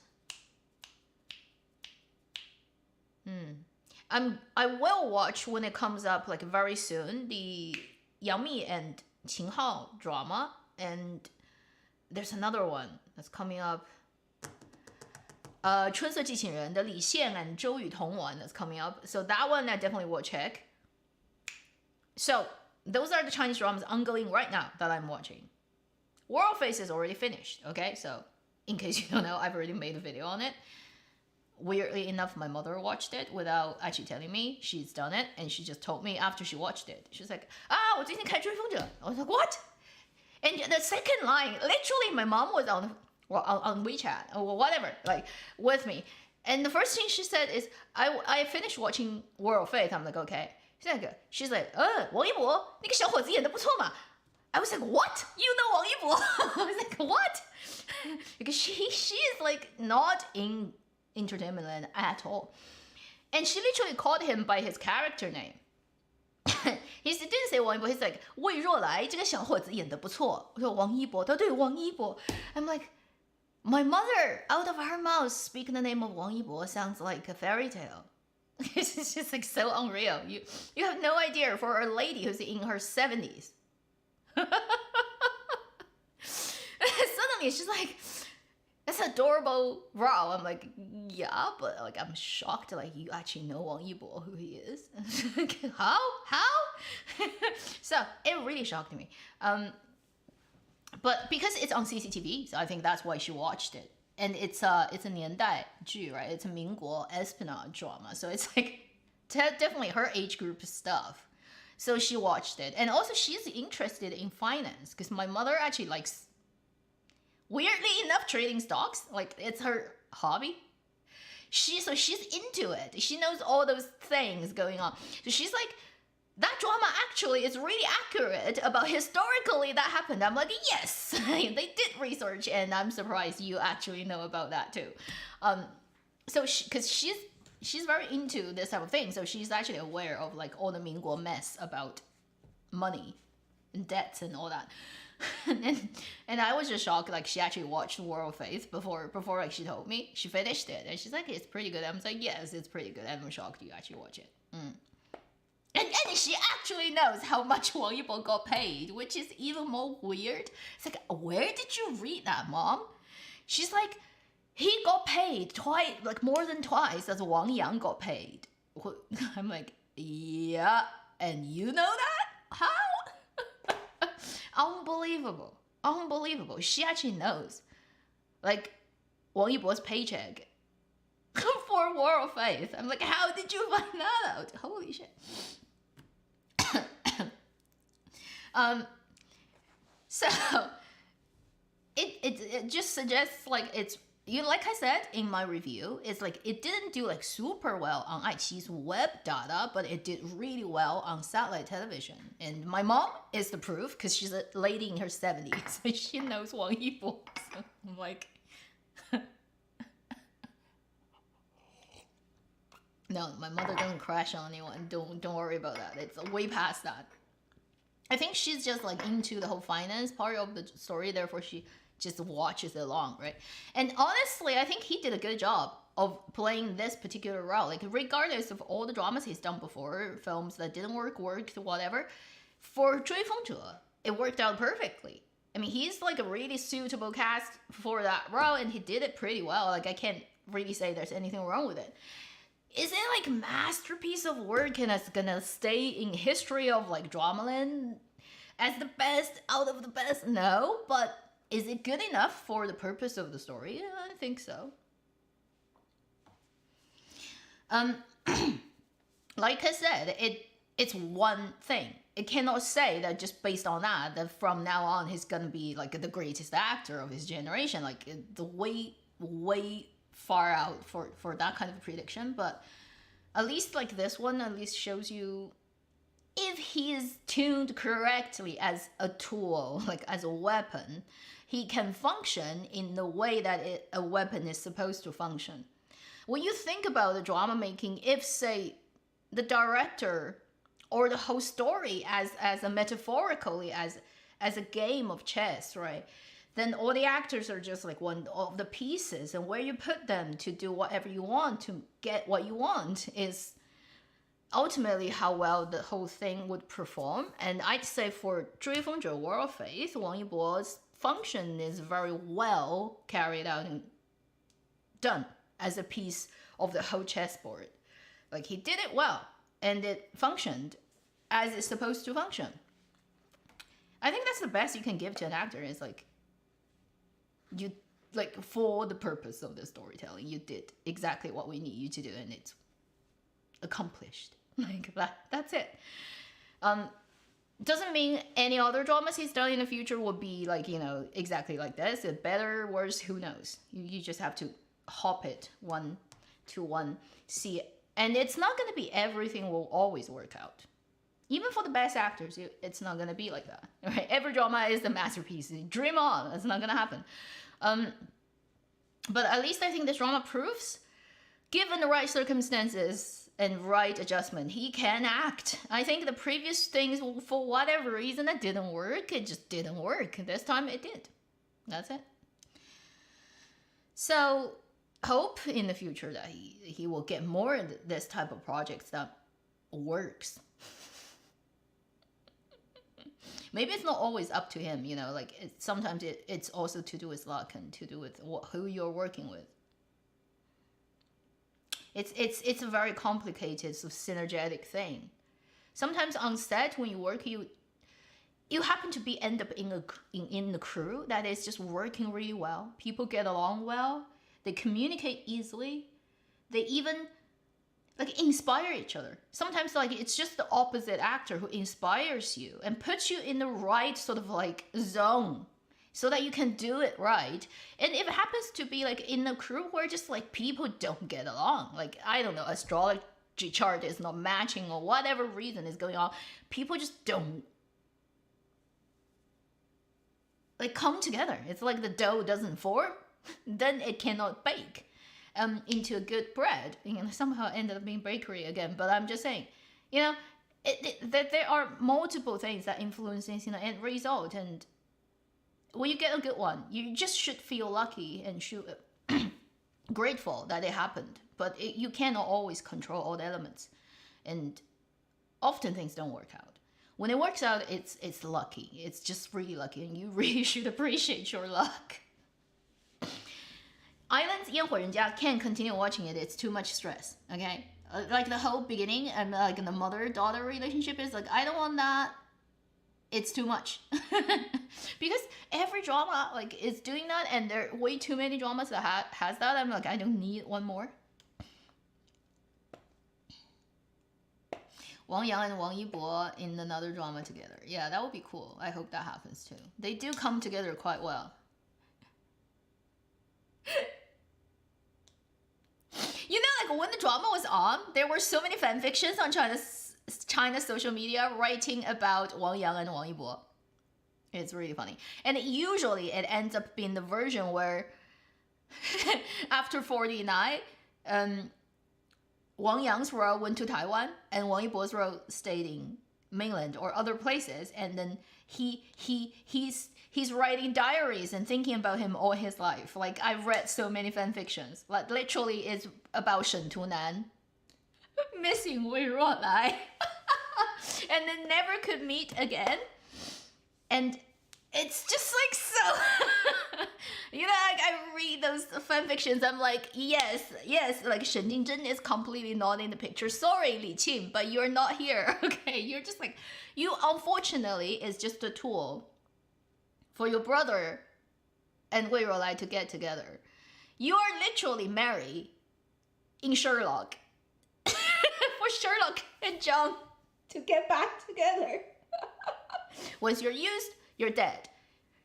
You literally, you're dead. You get kicked out and your function's done. It's always these two guys.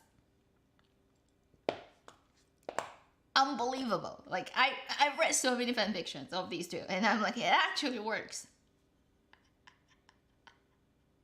You know, like all the snippets in the drama where like Wang Yang's role is really tortured, right? He has like an emotional breakdown all the time at the end of the drama, where like the daughter is in trouble, the wife, and then the whole life is a mess, and his belief in his sort of like his faith is completely destroyed.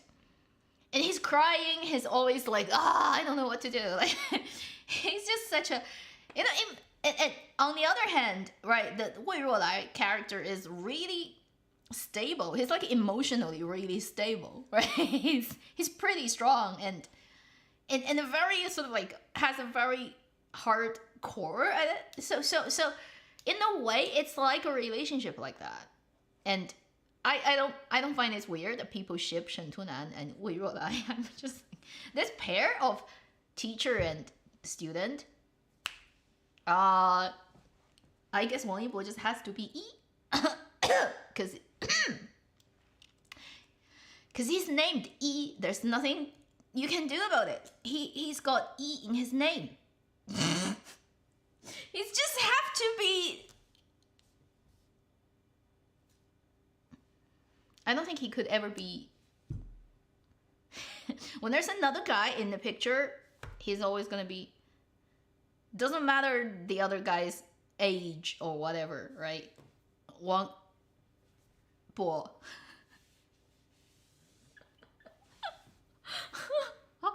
Okay, so,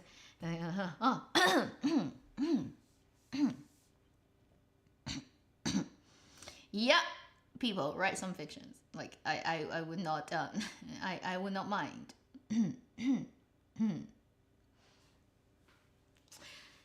Yeah, he does vibe very. It's like, because we were just talking about K-drama. It's like if you picture Kim Soo-hyun, you cannot picture him as. He can only be pictured as, because that's the vibe of the person. It's like it's very hard to imagine, like in any way that he'd be. Right, like whatever he's playing, whether he's playing elite, suited up guy or a pabo, a moron. Like he's played classic moron in films, which is a fake moron, but anyway, like really, really well played moron. whatever. Like, you cannot picture him as 0. He's like 1. Like, the person is just comes out as like a walking digit 1. Wang Yibo is also pretty much that. It's like his vibe is 1. You cannot think about him vibe as 0. It's just like really weird, but it just like is, you know. So I've just suddenly thought about like Wang Yibo is very 1. Yes, he's very 1. I can't imagine him being 0. It would be weird. Okay. So War of Faith, it's already finished. I'm really happy that it happened, and I just hope like from now on he can get better, sort of like can work with team that can give out that kind of result more. Then the other ones that are ongoing, I just like, yeah, I am like not very enthusiastic about any ongoing ones right now. It's like some are watchable, but it's just not that good. The live surgery room with Zhang Bingbing and Dai Xu, it's not a very good medical drama. If you want to use medical drama standard to judge a drama, it's not really that well written, and a lot of like over the top legendary sort of like crazy maneuvers and things that don't happen in reality that way. Also, I know they're kind of trying to make you ship the two guys, Zhang Bingbing and Dai Xu, but it doesn't quite work. It didn't get well set up. Like, it doesn't. You know what? Like when you have two characters who need to first meet, build it up, and then eventually get to a point, you need to have the arc, right? These two don't. They don't have the progress of anything for this live surgery room, that drama. They kind of all right from the start, it's like one guy is like really kind to the other, but you don't know why. Like, they're not really friends or anything. Like, there's no reason, but it just starts with it, and by default assumes that it should work like that, but it didn't really get earned, I'd say. So while I can watch it, I don't quite feel there's a strong connection, the sort of like shipping thing with like the live surgery room, so it doesn't quite work for me. And the medical drama isn't that good, so I dropped out halfway, no, like about episode 10 numbers.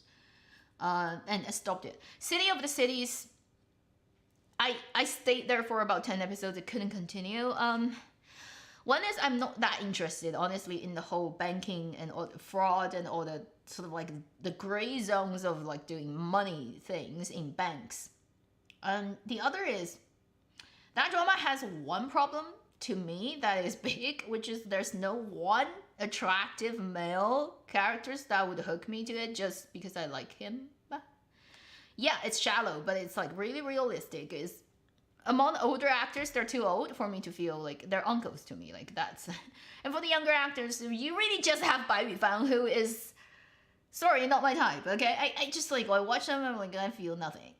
And then the story itself, talking about the banks, all the stuff, like unless you work in banks, probably. Or maybe if you work in banks, you don't actually want to watch it. Because a good friend of mine actually works at RBC here. And she's like, I watched 2 episodes of City of Cities and I quit. I'm like, why?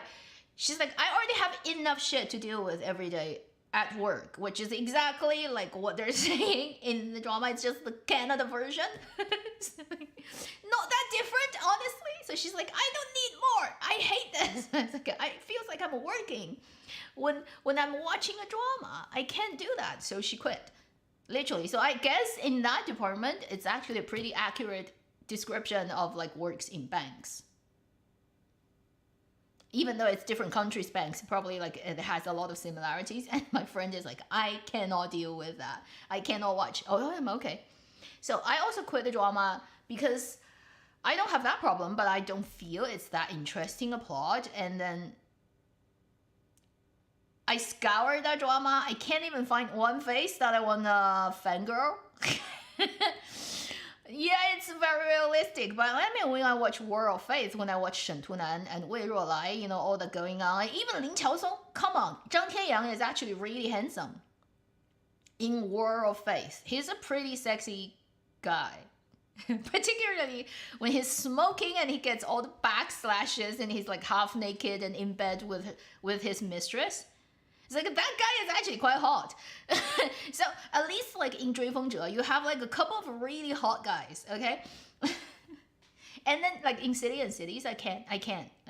And I was like, there's no sexy guys for me to look at. I can't even look at anybody. So why am I watching? I quit that drama. So realistically because of that. And then 承欢记, Yang Zi and Xu Kai.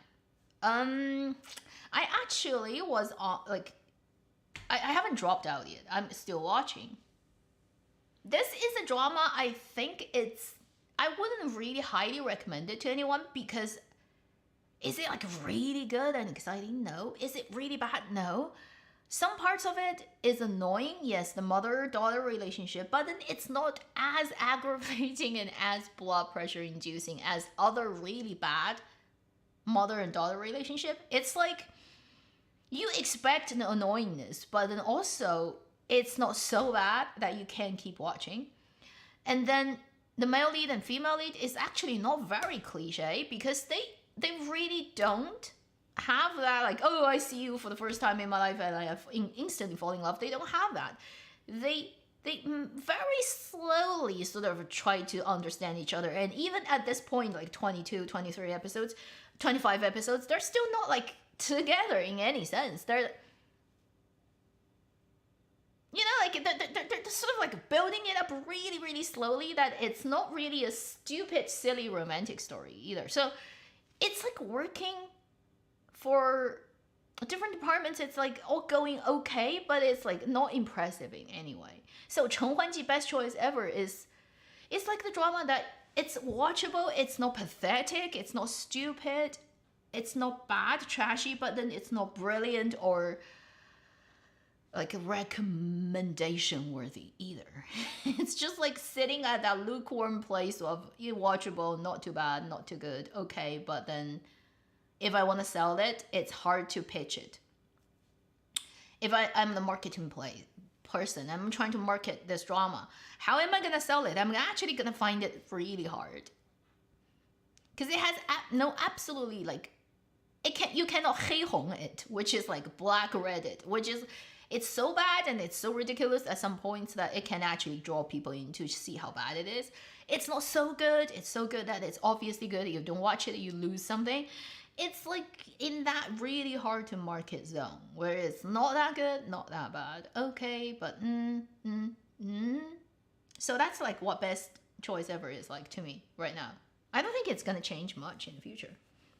I mean, Xu Kai, given he uses his own voice in this drama, actually doesn't come across as too bad because one thing you would worry about his line delivery is he cannot speak a very, very good Mandarin. But in this drama, actually, it works okay. Even better than the one he has with Yang Mi. The Arbading where he also speaks the lines himself. In this one, he also does that. But in this one, I think it works even better than the other one. His character background is pretty okay for him to not speak like very mainland perfect Mandarin because he's like most of the time does not even live in China, kind of a character setup. So he would have a very mixed sort of like more not mainland China Mandarin accent. That'll be fine.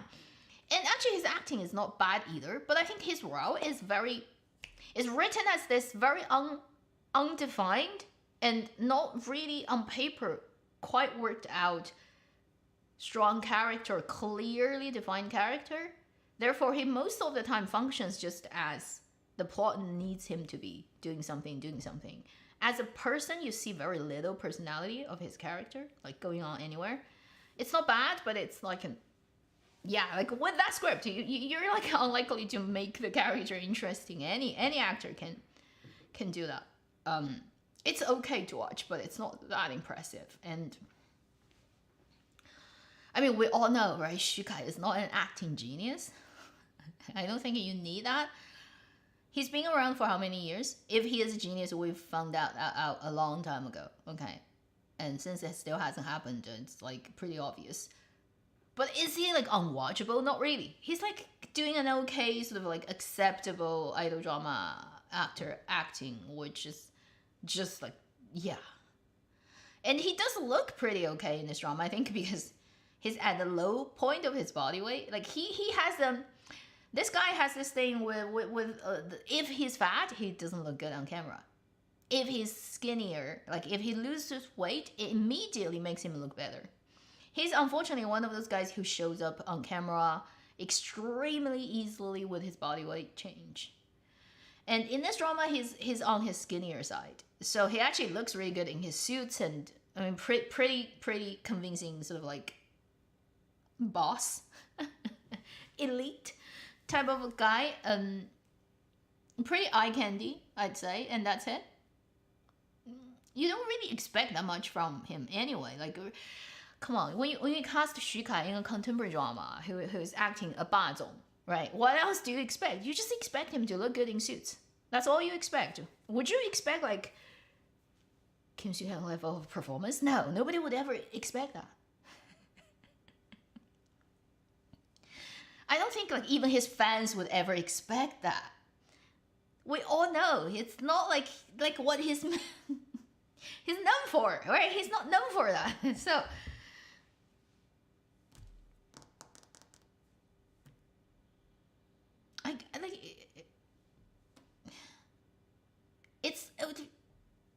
he you know, like his fans know that too. It's like we're here to look at Gaga because Gaga is so good looking. Not because Gaga can do Oscar-winning performances. And I think he knows that too, right? And so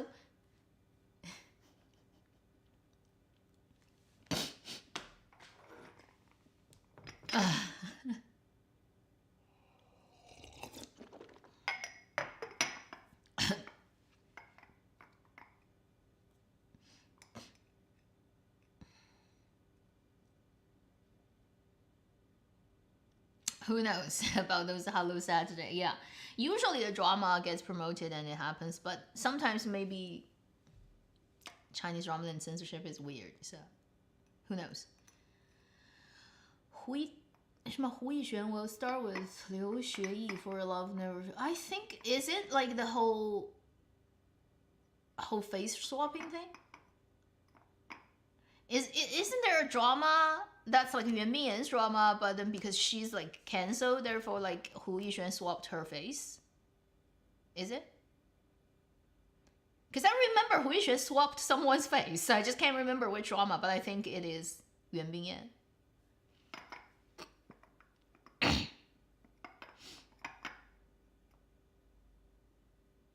Wei Ruolai and his fiance.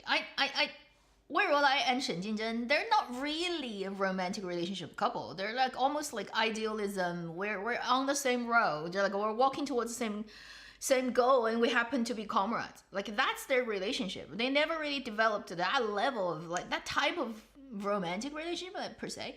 And then he and his fiance is not that either. They're like childhood friends. They grew up together. And they're just like family arranged marriage, but not really in any sense like love each other in that way. And usually when people grow up together, if you're doing it before you're 8 years old, I think there's a scientific study is if you grew up before you're 8 years old together, there's no way you can actually develop a romantic relationship because your brain's sort of like incest programming, like it gets triggered. So you never view that person as a different gendered sort of like romantic sort of like a person. Like you see them as your brother or sister. Your brain wouldn't view them that way. So you can't literally get together because it's absolutely weird for you. So I don't think like he would work with her either. And honestly, for the whole story of 追风者, the producer or the writer actually said they explicitly during the creation process of the story decided not to do a romantic line. It's like it's not important to the story, and also it's not because I love a person therefore I follow what they believe. It's like I believe what I believe. I happen to have like like another person who believes the same thing that we meet. It's more like that. It's not because he fell in love with her therefore he became a communist party member. And because the writer said that would be a stupid thing to write, that would be actually really undercutting the characters, their own sort of like integrity, and then what they, like the taking it into your own hand and decide your own future sort of thing. So the writer, I think it's a producer, I think there's an interview. She explicitly said, we decided not to have a romantic line. And when we had this pitch, there were other like investors saying we need to put in a romantic line, we need to put in, because they were gonna get traffic actors into the whole thing. And they were like, no, we don't need that. It's stupid. We don't put a romantic line in it. And I think it's a perfect choice, like from the producers' point of view, like that's a great decision. So even at the end, when they're kind of like seemingly there's some spark is about to happen, then she dies. Like, okay, done. Like you can't do it anymore. It's like so I don't think it's important actually at all, romantic relationship in this whole story between Wei Ruolai and Shen Jinzhen, or the fiance. It's like not even at the forefront of their mind, really, in their life. They have a lot more to worry about than this. So I really appreciate they don't have a romantic angle on this whole drama. So, and also like unlikely it's ever gonna work out between, the girl likes other types of men, like see like what type of guy she likes. She likes the type of like really traditional, so very like masculine soldier guy that clearly Wei Ruolai is not. Wei Ruolai is more like this type of guy, right? In the brain type of guy. So what else is going on drama land wise, Chinese drama? Yeah, I'm just waiting for new ones to come, because right now the ones that are ongoing, it's like, yeah, they're watchable, but they're just like barely not that exciting. This year's Chinese drama is like, bro, 追风者 is the first one that I really appreciate. I mean, that's already like what, end of March, beginning of April. It's really late. So that's why I started to slip into K-drama then, because it's too boring.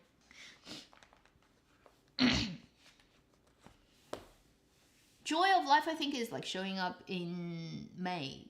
There's the saying right now is May, the second season is coming out. Fly Me to the Moon, I haven't seen it. Is it good? Oh, there are actually new dramas coming out that I haven't checked. Oh, there's another one.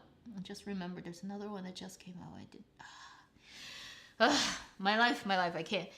Sometimes I can't keep that many dramas at the same time in my head. I literally forget their names.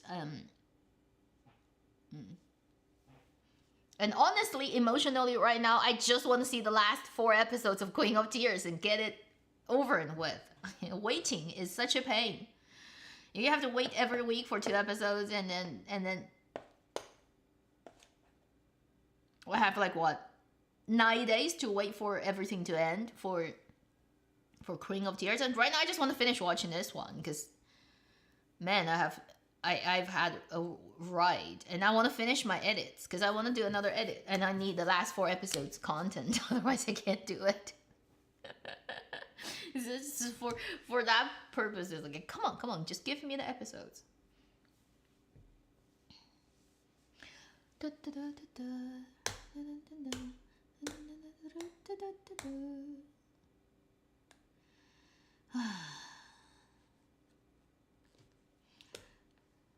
Yeah, did people just come in because I just finished talking about Best Choice Ever?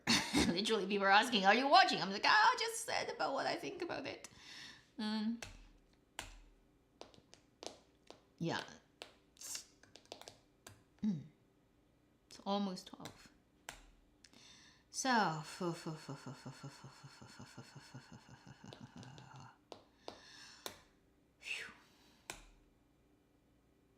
go. Okay, let's love. Drama is really good. It's okay, that's love. I think that, what's the... I know the title. I can't quite think of about what the Chinese problems with languages. I know there's a Taiwan drama that's going on that seems to be quite hot right now. Oh yeah, that one. Yeah. Okay, thank you. That's a Korean drama. Yes, that's why. There's one that's going on right now. I think a lot of people are like watching it and thinking it's really good. I haven't had time to check it out. It's another sort of like very realistic people in their 30s, 40s marriage type of thing. Somehow things just happen in cluster again. But I haven't had time to check it out.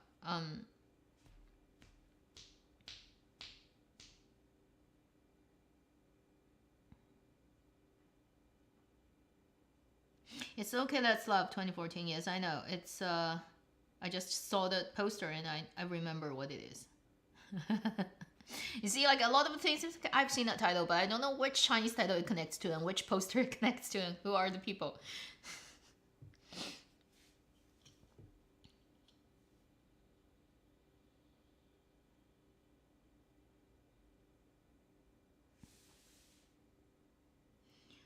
Manaclet. What is that? Harry Potter fan think? I don't know. What is it? Who are put together this time? I thought Snape and Hermione is already the tip of like but the best, but actually that's not. Do you know like there's a shipping honestly of Voldemort and Lin Daiyu on China's internet? Do you know who Lin Daiyu is?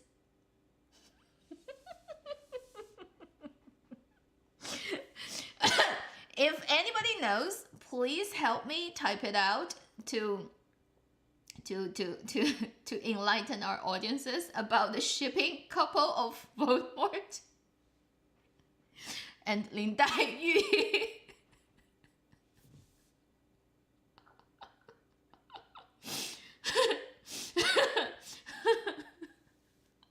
No kidding, it's a real thing. Like people literally ship Ray Fiennes like a film image of the bald snake-nosed Voldemort and Chinese Dream of Chamber Red Chamber female lead character Lin Dai. I know it's real. I'm not kidding you. I'll try to find a picture.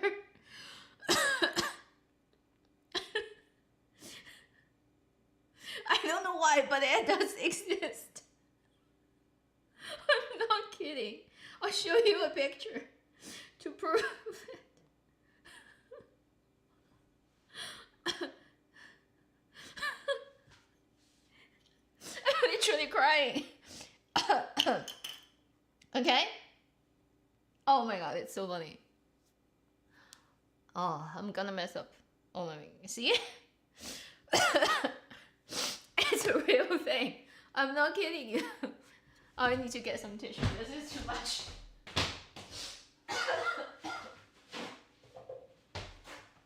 Oh my god.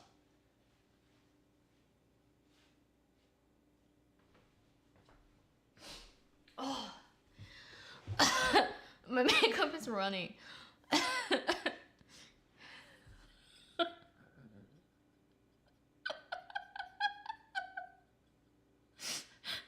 Yeah, so like can your like fanfiction beat that one? I'm just saying.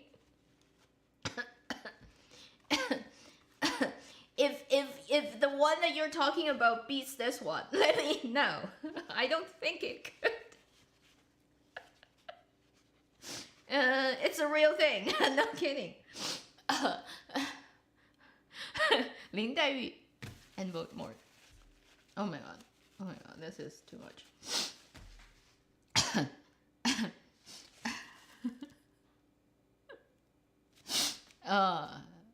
It's ruined, but it's fine because it's live streaming. You can't see it that clearly, and I'm just like going off anyway, anytime. So whatever. Besides, it's not like I'm filming a drama. You know, I need to touch up, and continuity-wise, it's a problem.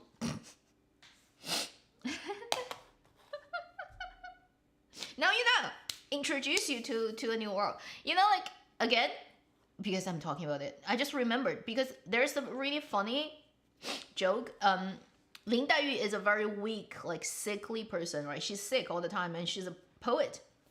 And she's like this very delicate flower type of role.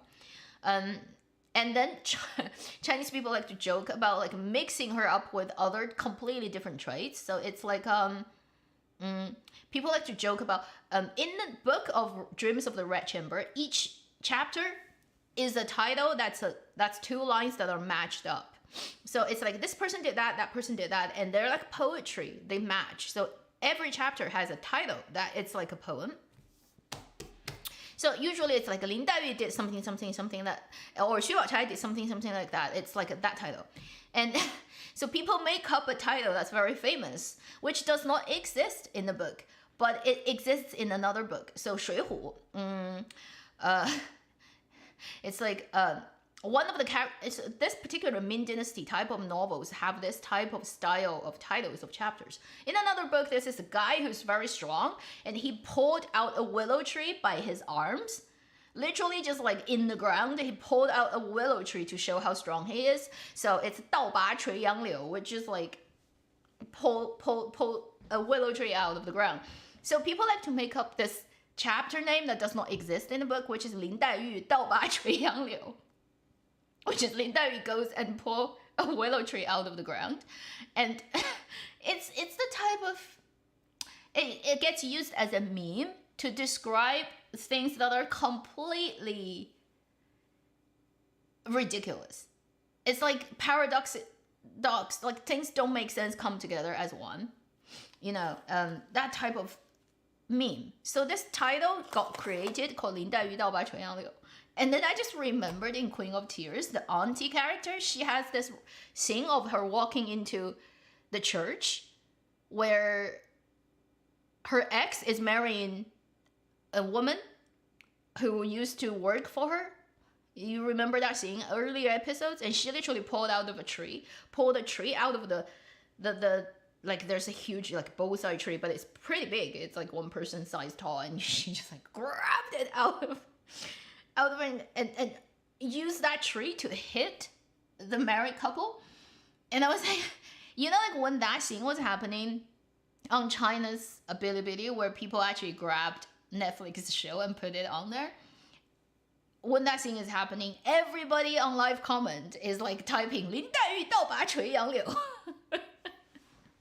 So 林黛玉 pulling out the willow tree, and I don't know, I just suddenly thought about that. I find it's really funny. I just want to let you know, and obviously also introduce you to the CP of Lin Daiyu and Voldemort.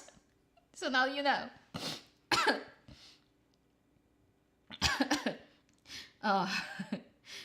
So I think that even beats Hermione and Snape, really.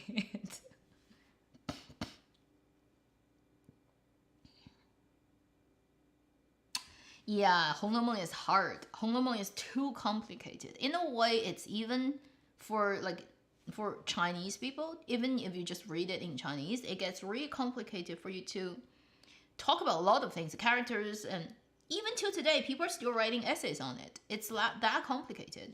And then there are a lot of like views about it that are, let's say, people argue endlessly about, first, what is the ending of the story, because nobody knows. Second is, what's the purpose of this and that, and what it's trying to do. And in many ways, it is the type of story that's so laden with things, and over its own time of creation, different authors touching it up, and then so many myths about what happened with its original author, and then what is really the original version of it, and can you even find one, and who got a hand into rewriting and changing things. You can have 10 PhD literally earned on just like analyzing this book. It's that complicated. And some people that are famous in Chinese popular culture, literature, whatever criticism, spend their whole life, literally decades of their own life, just analyzing and figuring this book out, and still haven't finished and haven't reached any consensus. That's like how bad and complicated the amount of things you would have to dive into if you want to talk about 红楼梦, which is why doing it in Chinese will be a pain. Like thinking about like even for I'm like I just think about doing it in English. I'm like not doable. Like I would have to like be able to I don't know, like I just mental project like the information load instead of like open my mouth and talk, because it can't do it. It's too much.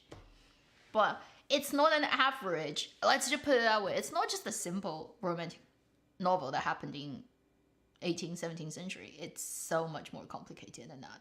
So much more. So,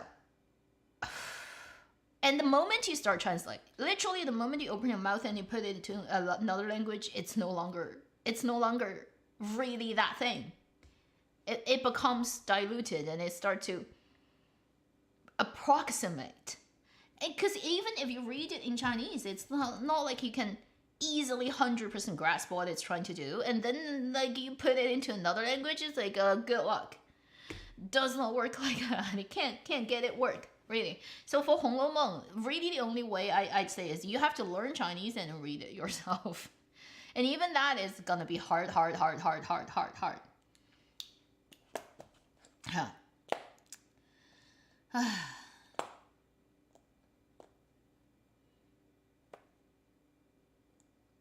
灵儿轩妙玉石香云，香云 you missed a G. Yeah. Just Mario 4.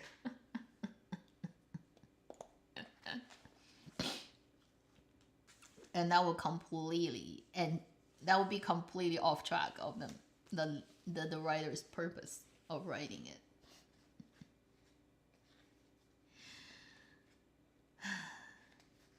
That writer is almost out of its time. In many ways, he when you think about like how he put the characters together and what his views on those things are, right? I don't think he in any way would want to portray the traditional Qin dynasty marriage between people as the right thing to do, you know. It's like everybody does it, but like his novel almost is always questioning about all those things, whether it's even. You feel like the leading characters, they exist in a way that is. They're almost all outsiders of what is the given tradition of the time. Like when you look at their parents' generation, the marriage between the father and mother and all that, it's just like so stale and so undesirable a type of existence that I think Jia Baoyu, that Rao, he would not want to have that type of life in any sense. And he wouldn't really function well in this type of structure either. So although we don't know originally what the author was thinking about, like at the end, how he's gonna end up, because the last sort of like chunk of the book is really not there. It's completely rewritten by other people. But technically speaking, it's just impossible to imagine Jia Baoyu becoming like a normal married man of that society and taking an official position of any type and live his, like becoming his father. It's just not gonna happen. No. Like a meteor is gonna hit that city and kill everybody before that even happens.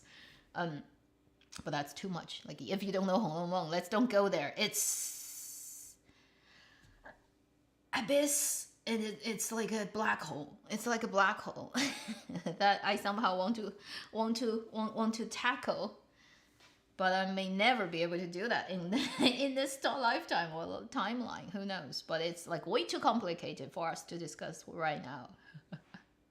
Look at the overall pathetic state of Chinese drama land these days. Like imagining trying to make 红楼梦 work now is like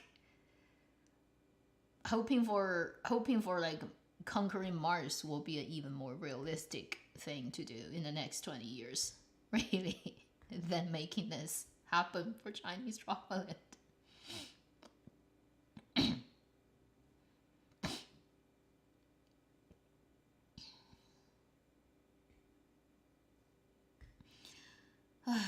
So that's pretty much today. We've had a lot of fun. I'll try to time code this after we've had the whole thing finished processing on YouTube.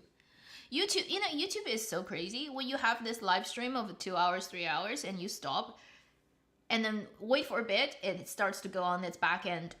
If you don't go in and adjust it, it automatically adds like breaks into your live stream in an insane number. If you have a 2 hour or 3 hours live stream, it will add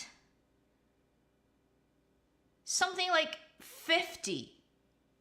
I'm not kidding. Ad breaks automatically. And if you look at the end, like on the back end, like how many ads were there, it's like completely filling up the timeline. It automatically does it. If you don't go in and delete them all, and they just add every 5 minutes and add automatically. That's what YouTube does. It's insane. So you have to catch it, like, but it doesn't happen immediately. It's like when you finish, it will process for like an hour or two, and then it starts to show up. So you have to go in at the right time so that it hasn't passed too much time and annoying too many people. And then you just like delete it on the back end, because it's like literally hundreds of those numbers of like ad break. And you delete them and you add a couple in yourself. But YouTube adds every 5 minutes and add to your video. At least it's like that. Like it always has been like that. I'm not kidding. If you ever had a channel or on the back end you've seen that, you'll laugh at it. It's so ridiculous.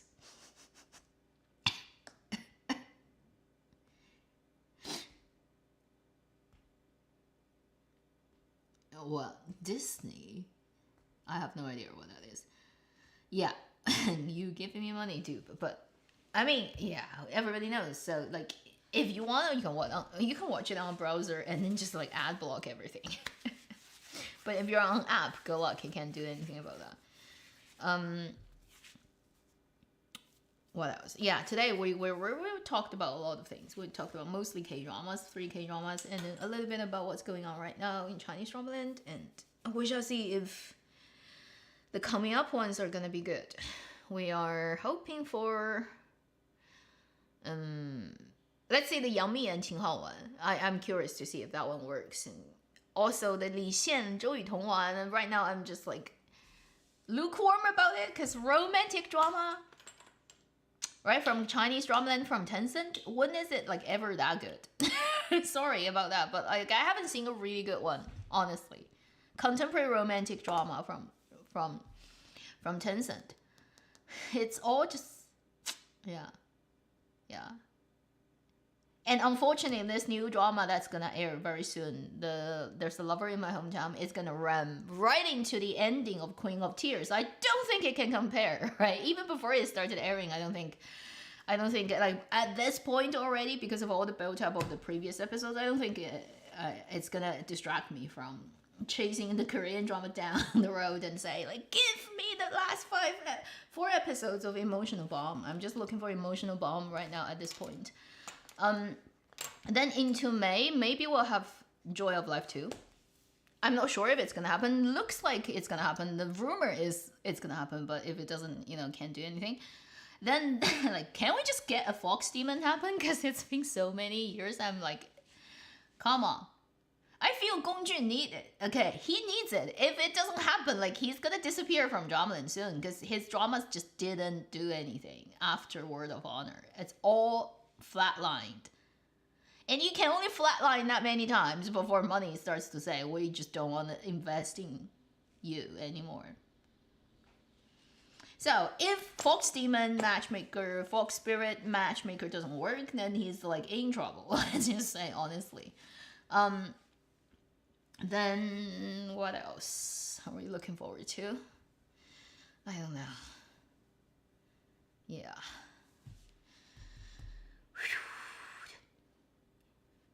Meet Yourself.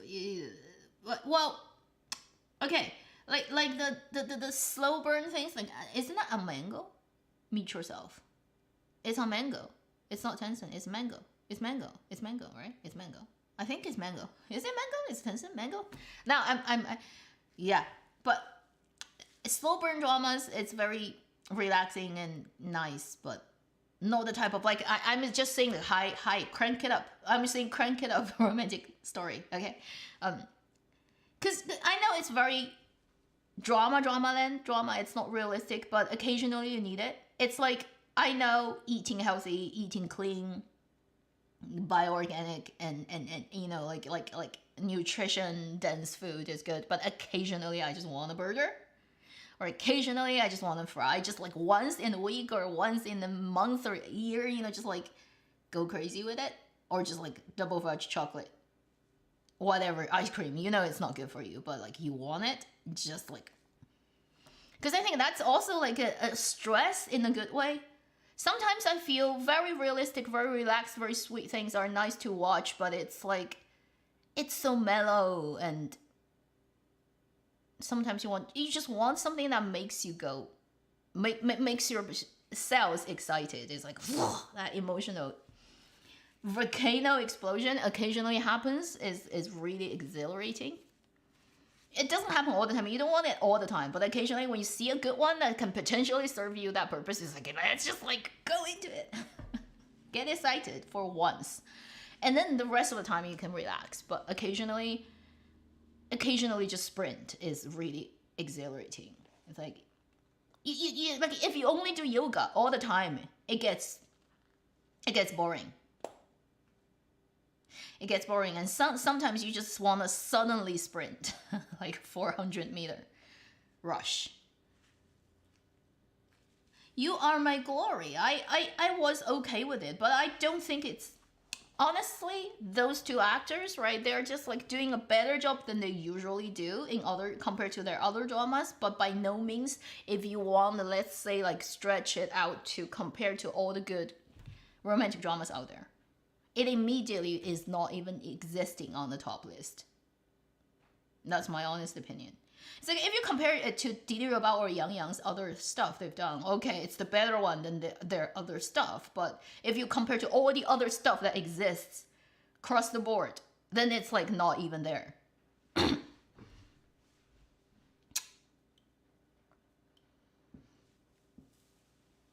Alright, so You Are My Glory is that type of drama to me. Okay, it may not be to other people, but to me it is, at least like that.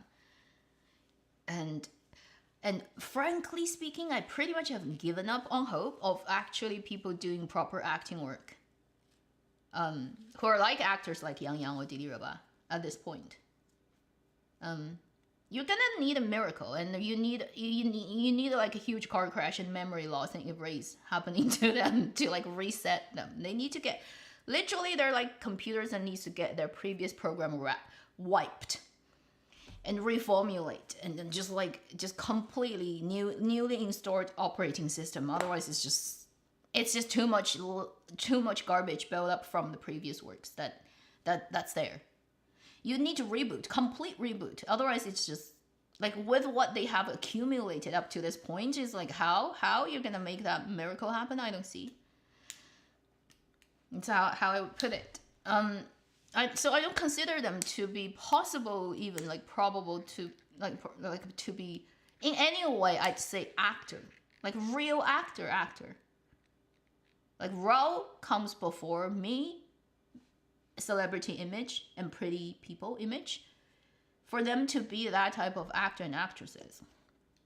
And they're at this age, like you want to do that U-turn, like good luck, but you need basically some epic things happen to you. It's like almost like turn your world upside down rebirth level of nirvana. Otherwise, like their career trajectory is like already locked. Like good luck jumping tracks right now.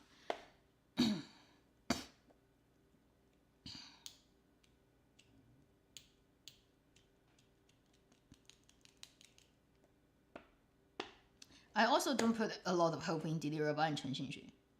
Honestly speaking. You know, knowing what like C-Drama Land overall is like in terms of quality of work, every department concerned. Like when you think about drama production, you have to have a good producer, good director, good writer, good camera person, good editor. You have to onboard basically having It just gave me that. Okay, it's the live streaming software. You have to have averaged out the whole creative team at a very acceptable, professional, good level to produce a good work. And these days, if you are lucky, you hit one department, which is like you have to have one good scriptwriter, you have to like one good director, and you're already lucky. And you want everybody to be on board and all good. And then you cut out all the other noises like fandom, stupid people trying to influence creative works result. Investment comes from places where they want to cram in like a second lead couple that are so boring, but they just need to take half of the screen time. Like, and yeah, good luck cutting all that out too, and just like put a proper drama out. Dream on. It's as impossible as trying to create a class jump in South Korea. So like, it's moved from working class to good luck, right? You're gonna need a miracle for that to happen. So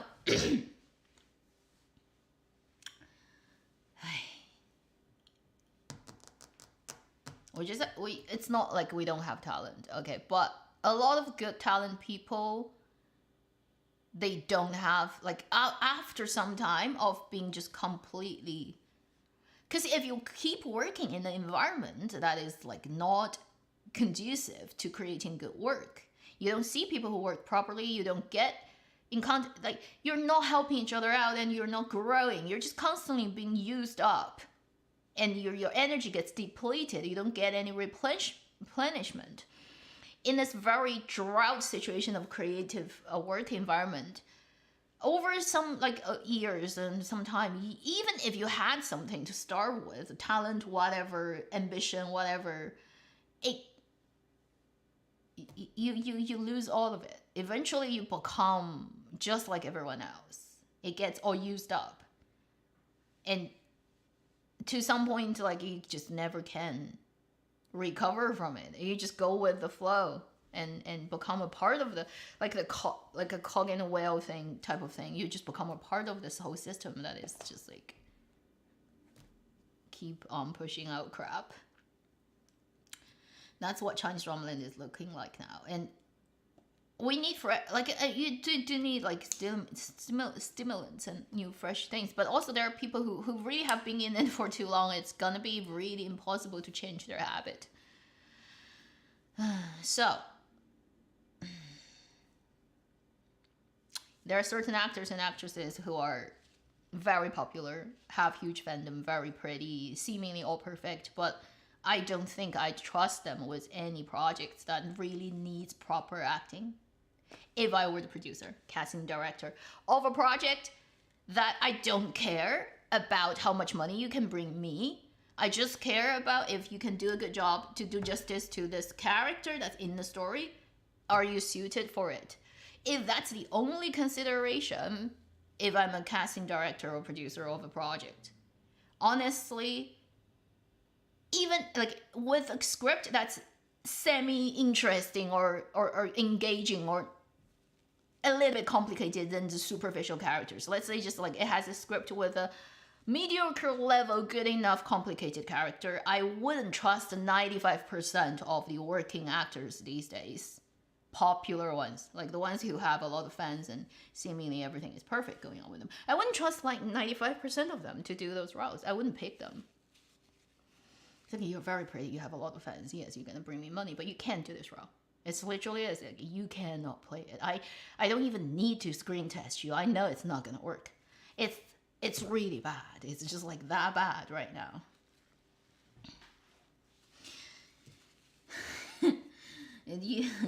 Yeah. It's only when you need to actually look at a project and you start to think, okay, who could be a good actor for this role? And you start to scour your memory, database in your head about the suited age people of Chinese drama land. That's when you realize, oh shit. It's like, well, I have 3 choices maybe, and then 2 of them are completely impossible to get probably, and the other one I don't even know if they can do that. It's really that bad. I honestly tell you, it's really that bad. You know, like overall, I still stay sort of like very kind to my drama reviews for dramas and actors, but you know, it's like you have very limited choices. Sometimes I rent to my other industrial people who are actually in the industry. I was like, I'm like trying to find certain people might be suitable for the role, but I was like, I literally can't find anyone, and they're like, yeah, well.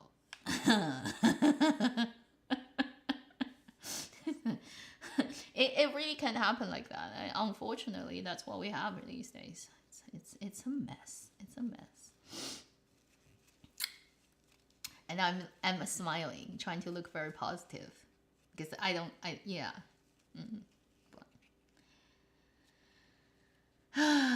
檀健次 yeah, 檀健次 李兰迪 they just finished that one. He's shooting the second one of Under the Skin, which let's hope it works, but if it doesn't, I wouldn't be surprised. What else? Okay, let's just do 5 more minutes and we'll finish today's live stream. It's already more than 2 hours and 40 minutes.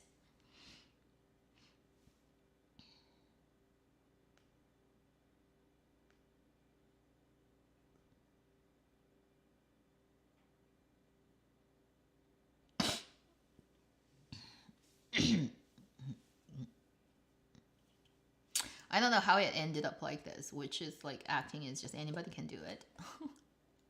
All the idols, oh my god. You think like the whole, because the platforms do that. They have an idol selection, whatever show, and then they create this number of idol and they have to find jobs for them. So they just like go and act in our dramas. So we make 10 different period dramas that's really about the same script, just change the character's name a little bit, and then plop all the idol band girls who don't have any song to sing and no band work to do, just like plop them into all the different dramas and playing this queen, that princess, like one over and over. Like that's what look at all the iQIYI period dramas.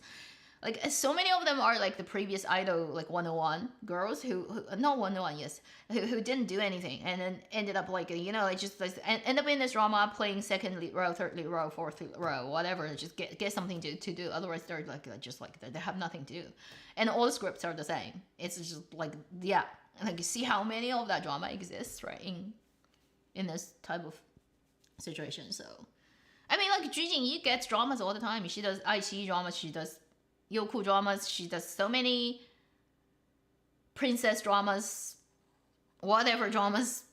Like she looks exactly the same. Nobody cares about the characters' stories and who the male lead is, and just rotate them, like rotate all the numbers. It's like there's like a handful of female like actresses and a handful of male actors, and they're all like similar ones, and just like two wheels, like just randomly just twist them together and just mix and match, and then one after another, all the same stories. How many have we seen? Like, can you even count? All the Ju Jingyi dramas are like that. She's special. Like she rotates with every guy. Like I don't know. It's just so funny. Like she rotates with every guy imaginable, and then she plays herself in every drama, and even her makeup doesn't need to get changed. Yeah, we just do that in Chinese drama land.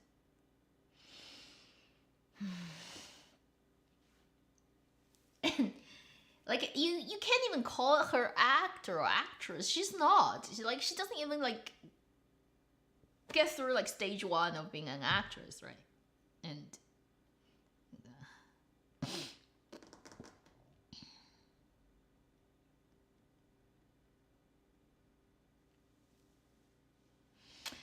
yeah, but those mini dramas, right? They're never gonna have the same impact as the big dramas, just because of the nature of mini dramas, and a lot of crap in mini drama land too. And mini dramas are all like they're all just like they only act two moments, like this explosive one moment of like a really crazy sort of high point of a plot that happens in vertical shot, and it's like two people look at each other, sound effect and camera movement, boom. This is just like one moment, and it has no development, right? It has no links of story background. It's just like the super short dramas right now on all the short video platforms.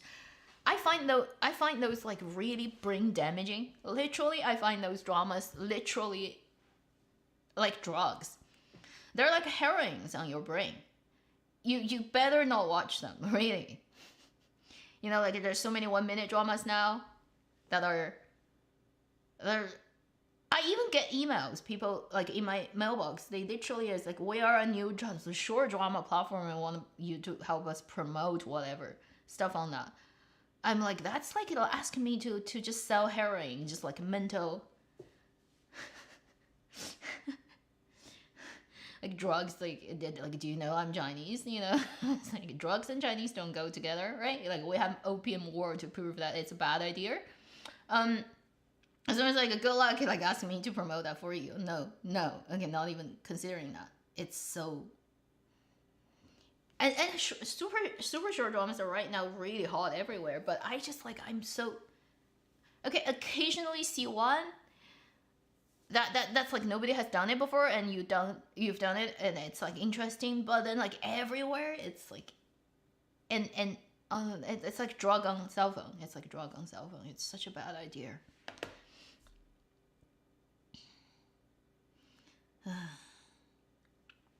I do have Weibo account, and people who hate me follow my Weibo account more diligently than I could ever follow myself. Just go on Twitter and try to search me and see how many people hate me, and then they will repost what I post on Weibo, and they will keep finding words what I say on Weibo as I don't know, proofs that I hate somebody. Yeah. If I criticize a drama, criticize an actor, whatever, and like a hater here, she's a failed actress. Like, I know, like, people make up stories about me on Twitter. It's fun. So just go and find my haters on Twitter, and you'll find my Weibo. They 世间 me very well. Yeah. They're like voyeurs hidden in the dark and just watching what I'm saying all the time. I know, but I don't care. But also, like, if I want to say something that I can make sure that they don't understand what I'm saying because their Chinese is too bad, I can do it. I can literally talk it in poetry so that they can understand. But then the real well-educated Chinese people will be. But then I don't even want to bother doing that. So, like, yeah, just go search for my haters' words on me, and you'll find my Weibo account. It's just a little bit complicated than my actual Avenue X because the actual Avenue X name got taken by somebody I don't know. So I have to play with it so that it's still Avenue X, but with a little bit hyphen in it. But don't worry about it. It usually is just me talking about random things like baking. Yeah. So that is, yeah, whatever. And I tend to verbal diarrhea on my Weibo. Is like if I'm watching a drama and I'm like live updating my reaction to it. It's like this episode I just watched and it's like this. So sometimes middle of the night of China time because I'm like daytime here and I've just watched an episode. I'm just like ranting about that stupid thing. So it will happen there, but whatever. Yeah. Also, like, people want... Sometimes, like, when I say something about a drama that I don't like, right, people really get offended by it. I'm like, why? It's like, I am not be-all, end-all judge of the world's drama. Is it not just because I said it's bad or anything that I don't know, the people in the dramas are gonna die, or it's like the drama's view count is gonna plummet, or like I can do anything? Like, I can't do anything about it. It's just like one person saying, I don't like it, or they like... If you like it, well, just like it. Don't mind me not liking it. Why do you think my opinion is that important to you? You know, like, don't try to find justification. Like, it's just like, I need you to like it so that, I don't know, like, I warranty my own liking. It's like, you don't need that. And I'm like, who am I, really, to even have that? I find it's fascinating. It's like, people somehow think that like, I don't like it, therefore, like, I don't know, I can't do any actual harm to it. I was like, yeah, I wish I have that power. If that could happen. Oh, that would be cool. Yeah.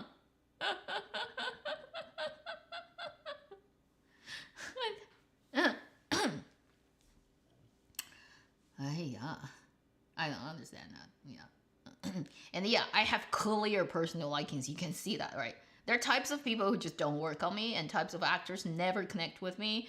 Types of dramas no longer work for me. You used to work for a while, but then, like I age. I cannot stop that. It's like the human condition, right? You're on this planet in 3D space with a meat suit that's called human biological body. So you're gonna have to age, and your chemistry is gonna change, and you can't do anything about that. So eventually, you're gonna grow out of something. You're not gonna have the same habit you have exactly 10 years ago, usually, right? Because things change. It's like, for example, fantasy period idol drama. It's like used to be something I can enjoy to an extent, right? And it's becoming less and less interesting. And even with the ones that occasionally pops up like 苍兰诀, it's like just because that one really worked for itself. Outside of that one, it's like same time ones are still like boring and bad. And I personally had enough. So overstimulated, and the circuit no longer works in my head. It's just dead. And what can I do? So it no longer works for me. So I would tell people, honestly, I don't like it, and it doesn't work on me. But it doesn't mean like if it works on you, like is there anything wrong with that? Because it may be like you just came into it. You've never had it before, or you had very little amount of it. So that still works on you. So you don't have resistance, so that's good. But to me, I'm like numb. all my nerve endings of that is like dead. It's scored by years and years of mistreatment of crappy dramas in that genre in Chinese drama land. So it's dead. Can't resurrect that. They're all dead. Like, what can I do? Yeah. And the amount of shitty dramas I've watched in my head, I'm just amazed that I haven't gone mental at this point.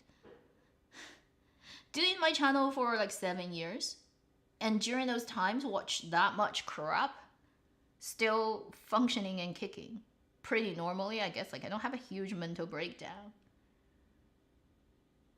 I don't know, like I haven't turned into a serial killer middle of the night, walk out and with a knife and start to randomly stab people. That's like give me that. Like, see if the special effect on Streamlab is gonna work that out. Nope. Yeah, so it's already a great achievement, I guess, for Avenue X to not like having gone crazy. so like come on, let me off. I don't know how you survive. I don't know, like maybe like it's like what I'm meant to do in this life. I signed a contract to suffer for humanity. In a very weird 21st century only way. It's like even if you want to incarnate like 2 centuries ago, you can't do it because we don't have computer and internet. Well, I'm already taking breaks these days because I'm doing less videos than last year, right? Not doing 2 a week. Because honestly, this year is hard. Too many crap dramas. Like I can still make 2 videos talking about 2 crappy dramas every week, but I'm just gonna be... Before I start even talk about this drama, my suggestion is just don't watch it. so for the rest of the video, you're literally not like really watching it for any information on the drama. You're just literally watching me talking about shit about it. Like that's like really encouraging. If you do it twice a week, like how many times can you do it before you're like, I've had enough, I quit.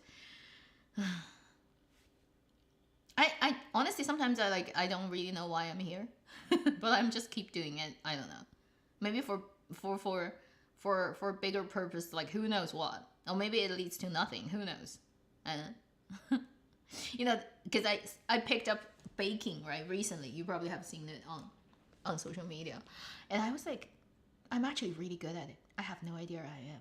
Like I've never tried it before, so I had no idea. I never needed to bake anything, right? So I was just like whatever.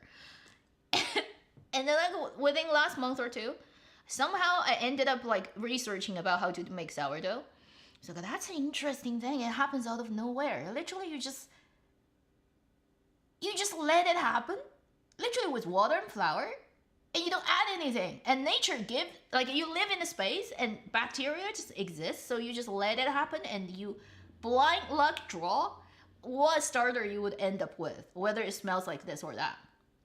And different flowers will create different ones, but you can't control it. It's just like nature decides. I'm like, oh, that's like crazy. It's like, I didn't even know that can happen. Let me try. So I just I just want to create my Winnipeg starter with flour and water. And guess what? 14 days later, perfect sourdough. And it's my first ever sourdough. And it looked perfect. And I'm like, maybe I'm a genius. I just didn't know that. I was like so... It's like a pet. Yes, it's like a pet. Actually, it's a pet. It's just a bacterial pet. And I would just like so because I want to try. It's like creation, right? It's a creative process of things you don't know how it's gonna end up, and it's very exciting. So I started baking, and then I tried every weird things I can find on internet about like. So I go Xiaohongshu, which is the Chinese app that has all the recipes of everything exists on planet Earth, and I start to say, let's see if that can happen. That can happen. So I tried a lot of different desserts, a lot of like cakes and breads and stuff I've never done before. And the weird thing is, not even one failure. I never failed once. Everything people say, you're gonna fail here. The cake is not gonna rise. The bun is gonna look bumpy. This is not gonna taste well. Like, it's all just like, you have to do this and that. I'm like, okay, let me try. I haven't failed even once until now. Everything I've tried, it's like once, perfect, done. Okay, cool. Seems it's quite easy. Why people say it's hard? And I was like, maybe I'm wrong. I shouldn't even do like drama review. I should just do a bakery channel. And maybe that would make me like, I don't know, like 1 million subscribers in no time, because I seems to be like just randomly succeed at creating breads. I don't know why. So it's weird, right? And I'm like, huh? Huh? I don't know what random thing's gonna happen. Like that probably is the only exciting thing about life, is I don't know next moment what's gonna happen, because I may like discover I have some weird talent of some unrelated to anything random skills. I just think one day you happen to walk into it.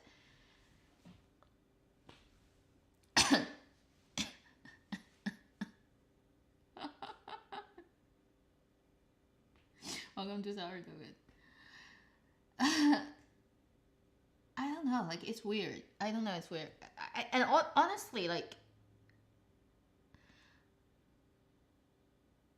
I've seen people fail at baking like online. I follow their channel. It's so funny. Like they just never succeed, and everything they do is like epically failure. And I'm like, wow, it must be so hard. So I guess I never tried before. I was like, it's gonna take so much time and effort. And until like I was like, let's just give it a try. And I'm like, it seems to be quite easy. So, I have no idea why. It may just be like maybe in my some incarnations, like I've done baking thing, and it's like in my, I don't know, like astral whatever body knowledge that I'm not consciously aware of. Or maybe like, I don't know, the kitchen god was a really good friend of mine. I have no idea why this is happening. It's just really random, but I recently discovered that I have great baking luck, and that's basically it. So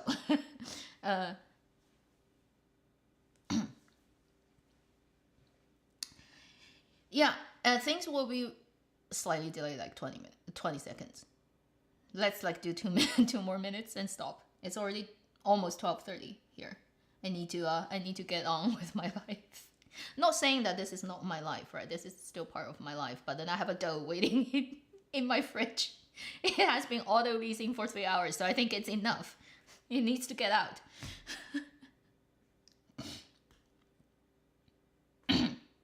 Home or bakery? Wow, home bakery would be so hard though, because like big equipment would be really expensive, but you can't fit in your own room, and all the safety and standard.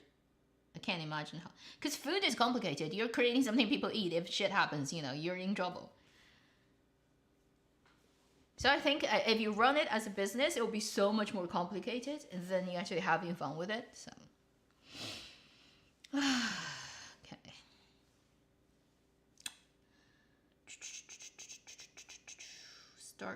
I still don't like short videos, so I don't know if I am into creating short channels. I feel like short is just such a invasion of people's steady flow of mind. Like if you think about if you're constantly watching short videos, it just breaks everything into pieces and you have a whole shattered day that doesn't even link up to something. And like I feel like concentrated hours of work that doesn't get interrupted is really important for anything. If you want to learn anything, do anything. If you get constantly short interruption, you can't do anything. Your brain just doesn't work that well. Like when I sit down and edit a video, I forget about time and like it's 4 hours and bad. Okay, you're not standing up, but sometimes it's like 4 hours went by and I don't even feel it's 1 minute. And that's only when I'm in the zone that I can do really good editing. Otherwise, I can't.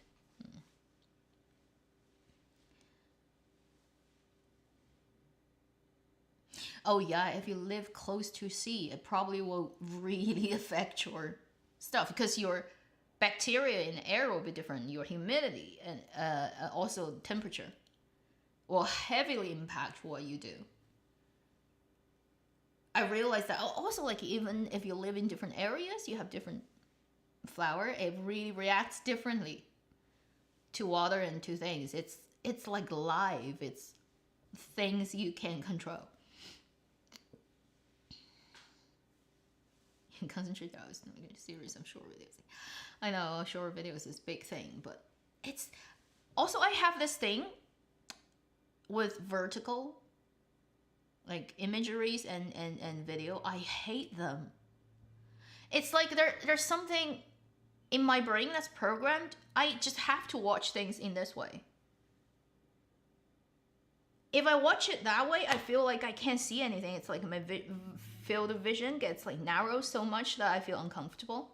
It's almost like you can't, you're driving blinded, and I can't do that. I watch videos with vertical. Very soon, I get really uncomfortable. I can't watch it. Also, I can. So one is the vertical video that I never get used to. Also, the other thing is high frame rate. I know people play games; they need high frame rate to do. But when you watch dramas, 60 frame is like something really normal now with television and drama, and I hate the look. No matter how hard I try.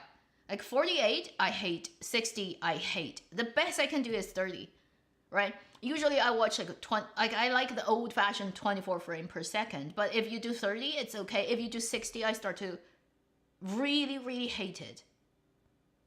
So I tried, I couldn't do it. My brain wouldn't allow me to like it. So vertical video plus high frame rate, I cannot do either. I hate. And sometimes now they automatically go to high frame rate when you go to like those streaming websites. I have to lower it. I have to go to the normal one. I don't want the highest definition, so-called like whatever. It looks terrible.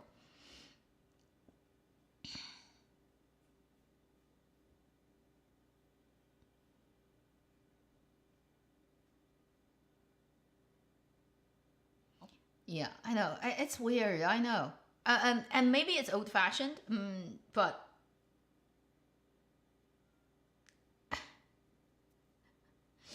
I just can't get used to it, no matter what I do. So high frame rate, vertical videos, they're all just like for me. Until one day I really evolve to the point where it can work for me, maybe. But until then, it's like,